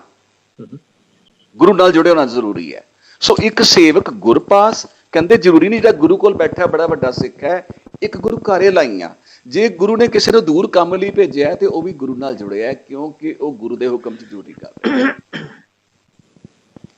ਸੋ ਜਿਹੜਾ ਜਿਹੜਾ ਵਿਸ਼ਾ ਹੈਗਾ, ਵਿਸ਼ਾ ਤੇ ਗੁਰੂ ਨਾਲ ਜੁੜਨ ਦਾ ਹੈਗਾ। ਹੁਣ ਇਸੇ ਤੋਂ ਸਵਾਲ ਨਿਕਲ ਆਇਆ ਇੱਕ ਹੋਰ, ਜਿੱਦਾਂ ਸਾਡਾ ਵਿਸ਼ਾ ਹੈਗਾ ਸੀ ਵੀ ਧੱਕੇ ਨਾਲ ਕਿਸੇ ਨੂੰ ਅਸੀਂ ਧਰਮ ਨਹੀਂ ਦੇ ਸਕਦੇ। ਗੁਰਬਾਣੀ ਦੇ ਵਿੱਚ ਪੰਕਤੀਆਂ ਆਉਂਦੀਆਂ, ਨਾਮਦੇਵ ਤੇ ਤਰਲੋਚਨ ਦੋਨੋਂ ਯਾਰ ਸਨ, ਦੋਨੋਂ ਭਗਤ। ਤੇ ਹੁਣ ਤਰਲੋਚਨ ਕੀ ਦੇਖਦਾ ਹੈ ਵੀ ਨਾਮਦੇਵ, ਮੈਂ ਦੇਖਦਾ ਵਾ ਵੀ ਨਾਮਦੇਵ ਸਾਰੀ ਜਿਹੜੀ ਕੰਮ 'ਚ ਰੁੱਝਾ ਰਹਿੰਦਾ। ਤਰਲੋਚਨ ਭਗਤੀ ਜ਼ਿਆਦਾ ਕਰਦਾ ਸੀ ਤੇ ਉਹਦੇ ਮਨ 'ਚ ਸ਼ੱਕ ਪੈਦਾ ਹੋ ਗਿਆ, ਵਹਿਮ ਪੈਦਾ ਹੋ ਗਿਆ ਵੀ ਨਾਮਾ ਨਾ ਮਾਇਆ 'ਚ ਜੁੜ ਗਿਆ ਲੱਗਦਾ, ਮਾਇਆ 'ਚ ਫਸ ਗਿਆ ਲੱਗਦਾ। ਵਿਸ਼ੇਸ਼ ਧਿਆਨ ਹੈ ਕਿ ਭਗਤੀ ਕਰਨ ਵਾਸਤੇ ਕੇਵਲ ਤੇ ਕੇਵਲ ਗੁਰਦੁਆਰੇ 'ਚ ਬੈਠਣਾ ਜ਼ਰੂਰੀ ਨਹੀਂ। ਜਿੱਦਾਂ ਗੁਰਪ੍ਰੀਤ ਸਿੰਘ ਵੀਰ ਜੀ ਨੇ ਕਿਹਾ ਵੀ ਲੋਕੀ ਬਿਜ਼ੀ ਨੇ, ਕਿ ਅਸੀਂ ਕੰਮ ਤੇ ਬੈਠੇ ਹੋਏ ਵੀ ਆਪਣੀ ਭਗਤੀ ਪਾਠ ਪੂਜਾ ਵਾਹਿਗੁਰੂ ਵਾਹਿਗੁਰੂ ਕਰ ਸਕਦੇ ਹਾਂ। ਸੋ ਉਹ ਆਂਦਾ ਸ਼ਬਦ ਆਂਦਾ, ਨਾਮਾ ਕਹੇ ਤਰਲੋਚਨਾ। ਪਹਿਲਾ ਸ਼ਬਦ, ਇਸ ਤੋਂ ਪਹਿਲੀ ਪੰਕਤੀ ਸਵਾਲ ਹੈਗਾ, ਤਰਲੋਚਨ ਨਾਮਾ ਮਾਇਆ ਮੋਇਆ ਕਹੇ ਤਰਲੋਚਨ ਮੀਤ। ਤਰਲੋਚਨ ਕਹਿੰਦਾ ਯਾਰ ਨਾਮ ਦੇ ਮੈਨੂੰ ਲੱਗਦਾ ਤੂੰ ਮਾਇਆ 'ਚ ਫਸ ਗਿਆ। ਕਾਹੇ ਛਿਪੋ ਛਾਏ ਲੈ ਰਾਮ ਨਾ ਲਾਵੋ ਚੀਤ। ਮੈਂ ਸਾਰੀ ਦਿਹਾੜੀ ਦੇਖਦਾ ਮੈਂ ਕਿ ਸ਼ਿੰਬਿਆ ਤੂੰ ਆਪਣੇ ਕੰਮ 'ਚ ਫਸਿਆ ਰਹਿਣਾ, ਮੈਂ ਤੂੰ ਭਗਤੀ ਕਿਉਂ ਨਹੀਂ ਕਰਦਾ। ਅਗਲਾ ਮੈਸੇਜ ਸਾਡੇ ਵਾਸਤੇ ਹੈ। ਤੇ ਨਾਮਦੇਵ ਕਹਿਣ ਲੱਗਿਆ, ਨਹੀਂ ਵੀਰ ਤਰਲੋਚਨ ਭੁਲੇਖੇ 'ਚ ਨਾ ਪੈ, ਤੂੰ ਕੀ ਸੁਵਿਧਾ ਵਿਆ ਵੀ ਇਕੱਲਾ ਗੁਰਦੁਆਰੇ 'ਚ ਬਹਿ ਕੇ ਭਗਤੀ ਹੋ ਸਕਦੀ ਹੈ। ਨਾਮਦੇਵ ਜੀ ਨੇ ਉਪਦੇਸ਼ ਦਿੱਤਾ, ਨਾਮਾ ਕਹੇ ਤਰਲੋਚਨਾ। ਕੋ ਕਹਿਣ ਲੱਗੇ ਯਾਰ ਤਰਲੋਚਨ ਮੇਰੀ ਗੱਲ ਸੁਣ, ਮੁਖ ਤੇ ਰਾਮ ਸਮਾਲ, ਹਾਥ ਪਾਮ ਕਰ ਕਾਮ ਸਭ ਚੀਤ ਨਿਰੰਜਨ ਨਾਲ। ਕਹਿੰਦੇ ਗੱਲ ਤੇ ਚਿੱਤ ਦੀ ਹੈ, ਹਿਰਦੇ ਵਿੱਚ ਪਰਮਾਤਮਾ ਨੂੰ ਰੱਖਣਾ ਹੈ, ਹੱਥਾਂ ਪੈਰਾਂ ਨਾਲ ਕੰਮ ਥੋੜੇ ਛੱਡਣਾ। ਅਸੀਂ ਗ੍ਰਸਤੀ ਬੰਦੇ ਹਾਂ, ਰੋਟੀ ਪਾਣੀ ਬੱਚਿਆਂ ਨੂੰ ਖਵਾ ਕੇ ਖਾਣਾ। ਸੋ ਕੰਮ ਕਾਰ ਕਰਦੇ ਹੋਏ ਵੀ ਭਗਤੀ ਕੇਵਲ ਗੁਰਦੁਆਰੇ ਬੈਠ ਕੇ ਨਹੀਂ ਹੋਣੀ। ਜੇ ਕਿਸੇ ਨੂੰ ਜ਼ਰੂਰਤ ਹੈ, ਜਿੱਦਾਂ ਪ੍ਰਿੰਸੀਪਲ ਸਾਹਿਬ ਨੇ ਦੱਸਿਆ ਧਰਮ ਸਿੰਘ ਜੀ ਨੇ, ਕਿ ਜੇ ਕਿਸੇ ਨੂੰ ਜ਼ਰੂਰਤ ਹੈ, ਜਲਦੀ ਹੈ, ਉਹਨੂੰ ਪਹਿਲਾਂ ਲੰਗਰ ਛਕਾ ਦਿਓ, ਕਰੇ। ਅਸਲ 'ਚ ਤੇ ਗੁਰੂ ਨਾਲ ਜੁੜਨ ਦੀ ਜ਼ਰੂਰਤ ਹੈ, ਧੱਕੇ ਨਾਲ ਬਿਠਾਉਣ ਦੀ ਜ਼ਰੂਰਤ ਨਹੀਂ ਹੈਗੀ। So person to person, place to place vary ਕਰਦਾ। ਸੰਗਤ ਦੀ ਸਹੂਲਤ ਦਾ ਧਿਆਨ ਜ਼ਰੂਰ ਰੱਖਿਆ ਜਾਣਾ ਚਾਹੀਦਾ ਤੇ ਪ੍ਰਚਾਰ ਇੰਨਾ ਅਟਰੈਕਟਿਵ ਹੋਵੇ ਕਿ ਜਿਹਦੇ ਕੋਲ ਸਮਾਂ ਉਹ ਜ਼ਰੂਰ ਬੈਠੇ, ਉਹਨੂੰ ਆਨੰਦ ਆਵੇ। ਜਿਹਦੀ ਮਜਬੂਰੀ ਹੈ ਉਹ ਜਿੱਥੇ ਗਿਆ ਉੱਥੇ ਬੈਠਾ ਰੱਬ ਦਾ ਨਾਮ ਜਪੀ ਜਾਵੇ। ਹਾਥ ਪਾਵ ਕਰ ਕਾਮ ਸਭ ਚੀਤ ਨਿਰੰਜਨ ਨਾਲ। ਸੋ ਜ਼ਰੂਰ ਤੇ ਚਿੱਤ ਨੂੰ ਨਿਰੰਜਨਾ ਰੱਖਣ ਦੀ ਗੱਲ ਹੈ। ਜਿੱਦਾਂ ਮੈਨੂੰ ਪਿਛਲੀ ਪੰਕਤੀ ਦੀ ਯਾਦ ਆ ਗਈ। That's beautiful. ਪਿਛਲੀ ਵਾਰੀ ਨਾ ਸ਼ਬਦ ਆਇਆ ਸੀ, ਹਮ ਕਰ ਸੂਤ ਤਨੈ ਨਿਤ ਤਾਨਾ। ਪ੍ਰਿੰਸੀਪਲ ਸਾਹਿਬ ਨੇ ਸ਼ਬਦ ਪੜਿਆ ਸੀ, ਕਬੀਰ ਜੀ ਦਾ ਸ਼ਬਦ ਹੈ। ਕਬੀਰ ਜੀ ਕਹਿੰਦੇ ਨੇ ਵੀ ਬੜੇ ਪੰਡਤ ਜੀ, ਬੜੇ ਮਤਲਬ ਨਾ ਹੈਰਾਨਗੀ ਦੀ ਗੱਲ ਹੈ ਵੀ ਧਾਗਾ ਮੇਰੇ ਘਰ ਪੰਡਾਂ ਦਾ ਪੰਡਾ ਭਰਿਆ ਪਿਆ, ਸਾਰਾ ਧਾਗਾ ਮੇਰੇ ਘਰੋਂ ਬਣ ਕੇ ਜਾਂਦਾ ਹੈ। ਜਾਤ ਦਾ ਚੱਕਰ ਸੀ ਨਾ ਵੀ ਸਾਰਾ ਧਾਗਾ ਤਦੋਂ ਉਹਦੇ ਜਿਹੜੇ ਚਲਾਹੇ ਜਾਤ ਸੀ ਉਹੀ ਕਿਰਤ ਕਰਦੇ ਸਨ। ਉਹ ਕਹਿੰਦੇ ਹਮ ਕਰ ਸੂਦ ਤਨੈ ਨਿਤ ਤਾਨਾ। ਪਰ ਹਾਸੇ ਦੀ ਗੱਲ ਹੈ, ਜਨੇਊ ਤੂੰ ਪਾ ਸਕਦਾ, ਮੈਂ ਜਨੇਊ ਨਹੀਂ ਪਾ ਸਕਦਾ। ਧਾਗਾ ਬਣਾਉਣ ਵਾਲਾ ਮੈਂ, ਹਾਂਜੀ ਧਾਗਾ ਬਣਾਉਣ ਵਾਲਾ ਮੈਂ, ਹਾਂ ਤੇ ਜਨੇਊ ਮੈਨੂੰ ਪਾਉਂਦਾ ਹੱਕ ਨਹੀਂ ਕੰਠੇ। ਪਰ ਕਹਿੰਦੇ ਸੁਣ ਮੇਰੀ ਗੱਲ, ਇਹ ਤੇ ਹੈਗਾ ਸੰਸਾਰ। ਸੰਸਾਰ 'ਚ ਤੇ ਤੂੰ ਧੱਕੇ ਨਾਲ ਇਹ ਚੀਜ਼ਾਂ ਕਰ ਦਿੱਤੀਆਂ ਕਿ ਜਨੇਊ ਨੂੰ ਡਿਫਰੈਂਸ਼ੀਏਟ ਕਰਤਾ, ਇਹ ਪਾ ਸਕਦਾ, ਨਹੀਂ ਪਾ ਸਕਦਾ। ਪਰ ਕਹਿੰਦੇ ਮੇਰੀ ਗੱਲ ਸੁਣ ਲੈ, ਰੱਬ ਦੇ ਘਰ ਦੀ ਗੱਲ, ਤੁਮ ਤੋਂ ਵੇਦ ਪੜੋ ਗਾਇਤਰੀ, ਪੰਡਤ ਜੀ ਤੁਸੀਂ ਬੇਤਰੀ ਦੇ ਮੰਤਰ ਪੜ੍ਹਦੇ ਰਹੋ। ਪਰ ਹੁੰਦਾ ਕੀ ਜੇ, ਪਰਮਾਤਮਾ ਮੇਰੇ ਤੇ ਖੁਸ਼ ਹੈ, ਗੋਬਿੰਦ ਹਿਰਦੇ ਹਮਾਰੇ, ਪਰਮਾਤਮਾ ਮੇਰੇ ਹਿਰਦੇ 'ਚ ਬੈਠਾ ਹੈ, ਤੁਸੀਂ ਵੇਦਾਂ 'ਚ ਫਸੇ ਹੋ। ਬਿਊਟੀਫੁਲ ਸੋ ਯੈਸ ਮੈਸੇਜ ਕੀ ਹੈ? ਮੈਸੇਜ ਇਹ ਸੀ ਕਿ ਸੰਸਾਰ ਧੱਕਾ ਕਰ ਸਕਦਾ ਹੈ, ਲੇਕਿਨ ਪਰਮਾਤਮਾ ਕੇਵਲ ਤੇ ਕੇਵਲ ਪਿਆਰ ਦੇਖਦਾ ਹੈ। ਉਹਦੇ ਲਈ ਜਾਤ ਕੋਈ ਨਹੀਂ ਹੈ, ਉਹਦੇ ਵਾਸਤੇ ਤੇ ਕਿਉਂ ਨਾ। ਸੋ ਬ੍ਰਾਹਮਣ ਜੋ ਬਿੰਦੇ ਬ੍ਰਹਮ, ਜਿਹੜਾ ਬ੍ਰਹਮ ਨੂੰ ਬਿੰਦੇਗਾ ਉਹ ਬ੍ਰਹਮ। That's nice. ਹਾਂਜੀ ਹਾਂਜੀ, ਸੋ ਮਤਲਬ ਇਹ ਸੰਸਾਰ ਦੇ ਵਿੱਚ ਧੱਕਾ ਉਸਦਾ, ਰੱਬ ਦੇ ਘਰ ਧੱਕਾ ਨਹੀਂ। ਹਾਂਜੀ ਤੇ ਜਦੋਂ ਇਸੇ ਮੈਂ ਤਰ੍ਹਾਂ- ਹਾਂਜੀ ਇਸੇ ਹਾਂਜੀ। ਤਰ੍ਹਾਂ ਮੈਂ ਜਦੋਂ ਛੋਟਾ ਸੀਗਾ, ਹਾਈ ਸਕੂਲ ਦੇ ਵਿੱਚ ਸਾਹਿਤਵਾੜੀ ਇੱਕ ਕਿਤਾਬ ਹੁੰਦੀ ਸੀ, ਉਹਦੇ ਵਿੱਚ ਹਾਂਜੀ ਸੂਫੀਆਂ ਦੀ ਕਲਾਮ ਹੁੰਦੀ ਸੀ। ਬਾਬੇ ਬੁੱਲੇ ਸ਼ਾਹ ਦਾ ਇੱਕ ਸੀਗਾ ਸ਼ਲੋਕ, ਉਹ ਸੀਗਾ ਹਾਂਜੀ ਬੋਲਿਆ ਰੱਬ ਦਾ ਕੀ ਕਹਿਣਾ, ਇਧਰੋਂ ਪੁੱਟਣਾ ਉਧਰ ਲਾਉਣਾ, ਅਬਦੁੱਲਾ, ਉਪਦੇਸ਼ ਦੇ ਰਹੇ ਦੂਜੇ ਨੂੰ। ਆਪਦੀ ਉਹ ਹਾਂਜੀ ਹਾਂਜੀ ਪਿਆਰੀ ਜਿਹੜੀ ਆ ਉਹ ਪਨੀਰੀ ਨਾਲ ਡੀਲ ਕਰ ਰਹੇ ਸੀਗੇ। ਹਾਂਜੀ ਉਹਨੂੰ ਹਾਂਜੀ ਆਉਂਦਾ ਬੰਦਾ ਪੁੱਛਣ ਲਈ ਵੀ ਰੱਬ ਨੂੰ ਕਿਵੇਂ ਮਿਲਣਾ ਜੁੜਨਾ, ਕਹਿੰਦੇ ਇਹ ਤਾਂ ਹਾਂਜੀ ਸਿੱਧੀ ਗੱਲ ਹੈ, ਇਧਰੋਂ ਪੁੱਟਣਾ ਉਧਰ ਲਾਉਣਾ, ਵੀ ਆਪਣਾ ਮਨ ਜਿਹੜਾ ਉਹ ਉਹਦੇ ਵੱਲ ਕਰ ਲੋ ਤੇ ਹੱਥੀਂ ਕੰਮ ਕਰ ਚਲਾਈ ਚੱਲੋ। ਲੱਗਿਆ ਹੋਇਆ ਇੰਟਰਨਲ ਖੇਡ ਹੈ, ਇੰਟਰਨਲ ਹਾਂਜੀ ਖੇਡ। So Gurpreet Singh, what do you think? Sir ji ਬਿਲਕੁਲ ਜੀ। ਦੇਖੋ ਪਹਿਲਾਂ ਤਾਂ ਸਾਨੂੰ ਨਾ ਗੁਰੂ ਨਾਨਕ ਮਹਾਰਾਜ ਜੀ ਜਦੋਂ ਉਪਦੇਸ਼ ਨਾਲ ਜੁੜ ਗਏ ਨਾ, ਫਿਰ ਸਾਨੂੰ ਪਤਾ ਲੱਗ ਜਾਣਾ ਵੀ ਅਸਲ ਦੇ ਵਿੱਚ ਲੰਗਰ ਕੀ ਹੈ। ਜਿਹੜਾ ਲੰਗਰ ਹੈ ਉਹ ਲੰਗਰ, ਜੇ ਅਸੀਂ ਆਪਣੇ ਘਰ ਦੇ ਵਿੱਚ ਰਹਿ ਕੇ ਦਸਾਂ ਨੋਹਾਂ ਦੀ ਕਿਰਤ ਕਰਦੇ ਹਾਂ, ਅਸੀਂ ਕੰਮ ਕਾਰ ਤੇ ਜਾਂਦੇ ਹਾਂ, ਜਦੋਂ ਪੈਸੇ ਲਿਆ ਕੇ ਅਸੀਂ ਕੋਈ ਸਬਜ਼ੀ ਆਟਾ ਦਾਲ ਕੁਝ ਖਰੀਦ ਕੇ ਬਣਾਉਂਦੇ ਆ ਨਾ, ਉਹ ਗੁਰੂ ਨਾਨਕ ਦਾ ਲੰਗਰ ਬਣ ਜਾਂਦਾ। ਲੰਗਰ। ਇਹਨੂੰ ਵੀ ਸਾਨੂੰ ਲੰਗਰ ਸਮਝਣਾ ਚਾਹੀਦਾ ਵੀ ਗੁਰਦੁਆਰਾ ਸਾਹਿਬ ਗਏ ਉਹ ਲੰਗਰ ਹੈ, ਤਾਂ ਸਾਡੇ ਘਰ ਦੇ ਵਿੱਚ ਵੀ ਹਰ ਰੋਜ਼ ਲੰਗਰ ਪੱਕਣਾ ਚਾਹੀਦਾ। ਜੇ ਸਾਡੇ ਘਰ ਕੋਈ ਭੁੱਖਾ ਆ ਜਾਵੇ, ਸੋ ਕਈ ਤਾਂ ਉਦਾਂ ਹੀ ਤੁਰੇ ਫਿਰਦੇ ਨੇ ਨਾ, ਜਿਹੜੇ ਤਕੜੇ ਸਰੀਰ ਦੇ ਨੇ, ਮਿਹਨਤ ਕਰ ਸਕਦੇ ਨੇ, ਇਹਨਾਂ ਦੀ ਗੱਲ ਨਹੀਂ। ਜੇ ਕੋਈ ਗਰੀਬ ਵੀ ਆ ਜਾਵੇ, ਜੇ ਉਹ ਵੀ ਆ ਜਾਣ, ਜੇ ਭੁੱਖ ਲੱਗੀ ਹੈ, ਤਾਂ ਸਾਡੇ ਘਰ ਦੇ ਵਿੱਚ ਦਸਾਂ ਨੋਹਾਂ ਦੀ ਕਿਰਤ ਵਾਲਾ ਗੁਰੂ ਨਾਨਕ ਦਾ ਲੰਗਰ ਚਾਹੀਦਾ ਕਿ ਅਸੀਂ ਉਹਦਾ ਪੇਟ ਭਰ ਸਕੀਏ। ਅਸਲ ਦੇ ਵਿੱਚ ਜਿਹੜਾ ਲੰਗਰ ਹੈ ਸਾਡੇ ਦਸਾਂ ਨੋਹਾਂ ਦੀ ਕਿਰਤ ਹੈ।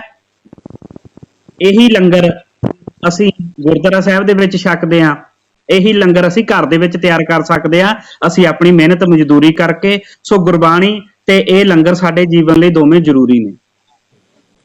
Thank you. ਗਿਆਨੀ ਜੀ? ਹਾਂਜੀ, ਮੈਂ ਵੀ ਇਹਦੇ ਨਾਲ ਹੀ ਸਹਿਮਤ ਹਾਂ। ਤੇ ਬਾਕੀ ਜਿਹੜਾ ਹੈਗਾ ਲੰਗਰ ਦਾ, ਗੁਰੂ ਸਾਹਿਬ ਜੀ ਨੇ ਬੜੀਆਂ ਬਖਸ਼ਿਸ਼ਾਂ ਕੀਤੀਆਂ। ਡਾਕਟਰ ਸਾਹਿਬ ਨੇ ਥੋੜਾ ਜਿਹਾ ਵਿਸ਼ਾ ਛੋਇਆ ਸੀਗਾ ਵੀ ਕਈ ਵਾਰ ਲੰਗਰ ਪੰਗਤ 'ਚ ਬੈਠ ਕੇ ਵੀ ਜਿਹੜਾ ਮੇਨ ਮੁੱਦਾ ਸੀਗਾ ਵੀ ਜਾਤ ਪਾਤ ਤੇ ਛੂਤ ਛਾਤ ਜਿਹੜੀ ਉਹ ਮਿਟੇ, ਉਹ ਕਈ ਵਾਰ ਕਾਇਮ ਦੀ ਕਾਇਮ ਹੀ ਰਹਿ ਜਾਂਦੀ ਆ। ਤੇ ਵੀ ਇੱਕ ਗ੍ਰੰਥੀ ਜਾਂ ਪ੍ਰਚਾਰਕ ਆ, ਉਹ ਤੇ ਲਾਂਗਰੀ ਦੀ ਡਿਊਟੀ, ਗ੍ਰੰਥੀ ਪ੍ਰਚਾਰਕ ਦੀ, ਪ੍ਰਧਾਨ ਸਕੱਤਰ ਦੀ, ਆਮ ਸੰਗਤ ਦੀ, ਵੀ ਉਹ 4 ਹਿੱਸਿਆਂ 'ਚ ਵੰਡੇ ਰਹਿੰਦੇ।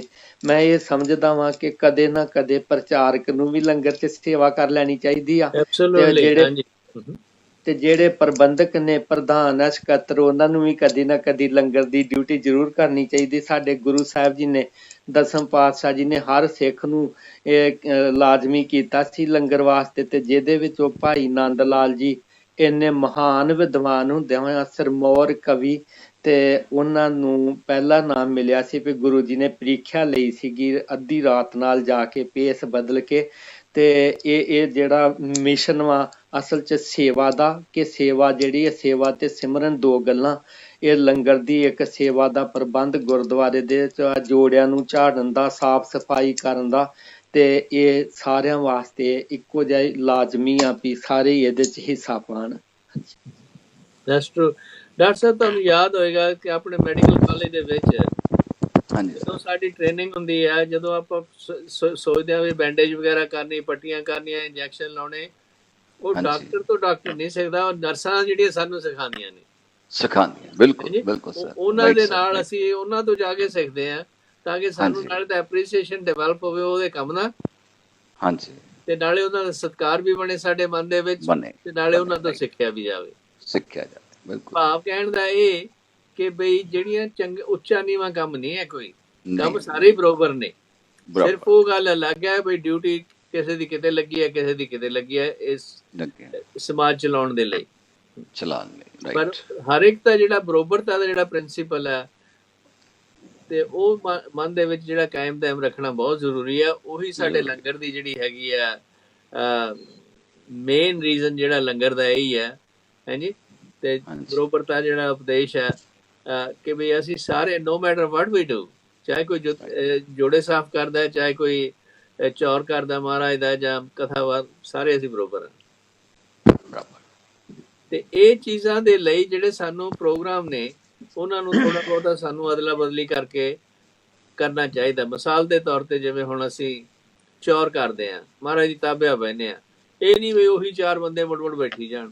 ਤੁਸੀਂ ਬੱਚੇ ਨੂੰ ਵੀ ਕਹਿਣਾ ਚਾਹੀਦਾ ਆ ਵੀ ਤੂੰ ਉੱਥੇ ਚੌਰ ਕਰ, ਮੈਂ ਤੇਰੇ ਨਾਲ ਤੈਨੂੰ ਸਿਖਾਉਣੇ ਆ।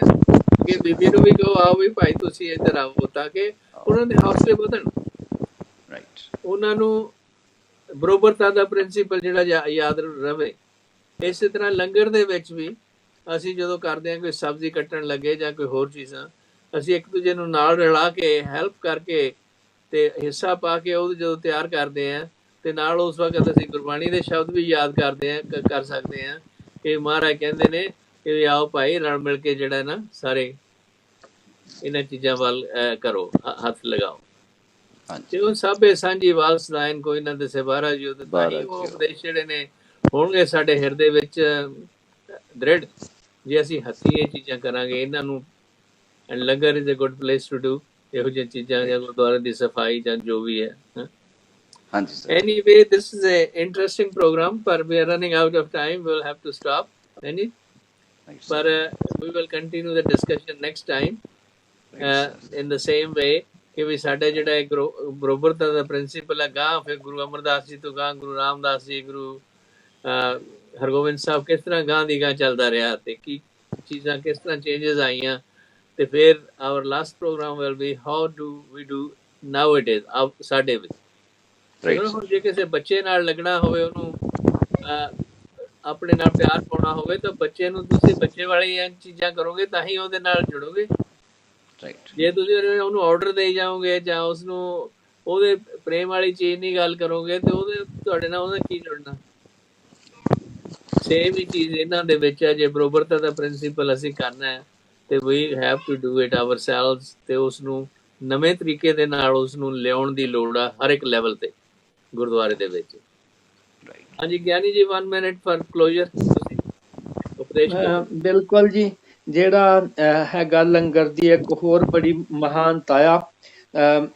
ਕਹਿੰਦੇ ਮੈਂ ਇੱਕ ਵਾਰੀ ਗੱਲ ਚੱਲਦੀ ਸੀ, ਕਹਿੰਦੇ ਵੀ ਵੱਡੇ ਵੱਡੇ ਚਰਚ ਬੰਦ ਹੋ ਗਏ, ਕਈ ਮਸਜਿਦਾਂ ਏਦਾਂ ਕਰਕੇ, ਤੇ ਵੀ ਗੁਰਦੁਆਰੇ ਵੀ ਇੱਕ ਦਿਨ ਖਾਲੀ ਹੋ ਜਾਣੇ, ਬੰਦ ਹੋ ਜਾਣੇ। ਮੈਂ ਕਿਹਾ ਇਹ ਨਹੀਂ ਹੋ ਸਕਣੇ। ਮੈਂ ਕਿਹਾ ਇਹ ਗੁਰੂ ਸਾਹਿਬ ਦੀ ਬਖਸ਼ਿਸ਼ ਆ।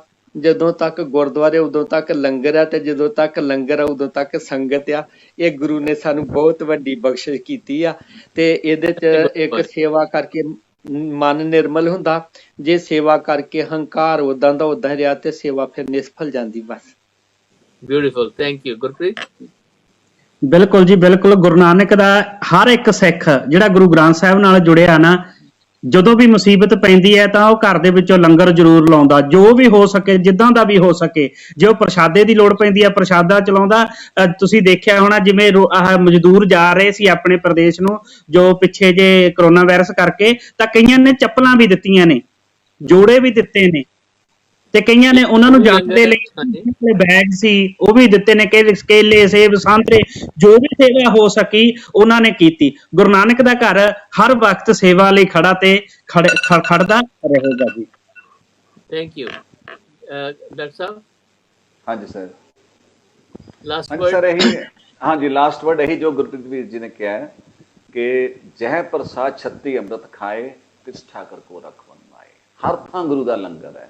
ਜੋ ਮੈਂ ਘਰ ਖਾ ਰਿਹਾ ਉਹ ਵੀ ਗੁਰੂ ਦਾ ਦਿੱਤਾ ਹੈ। ਨਾਨਕ ਭੁਸਰੀਆਂ ਪਕਾਈਆਂ, ਧਰੀਆਂ ਥਾਲੇ ਮਾਏ, ਜਿੰਨੀ ਗੁਰੂ ਮਨਾਇਆ ਰੱਜ ਰਜ ਸਹੀ ਖਾਏ। ਸੋ ਸਭ ਕੁਝ ਦਿੱਤਾ ਪਰਮਾਤਮਾ ਦਾ ਹੈ।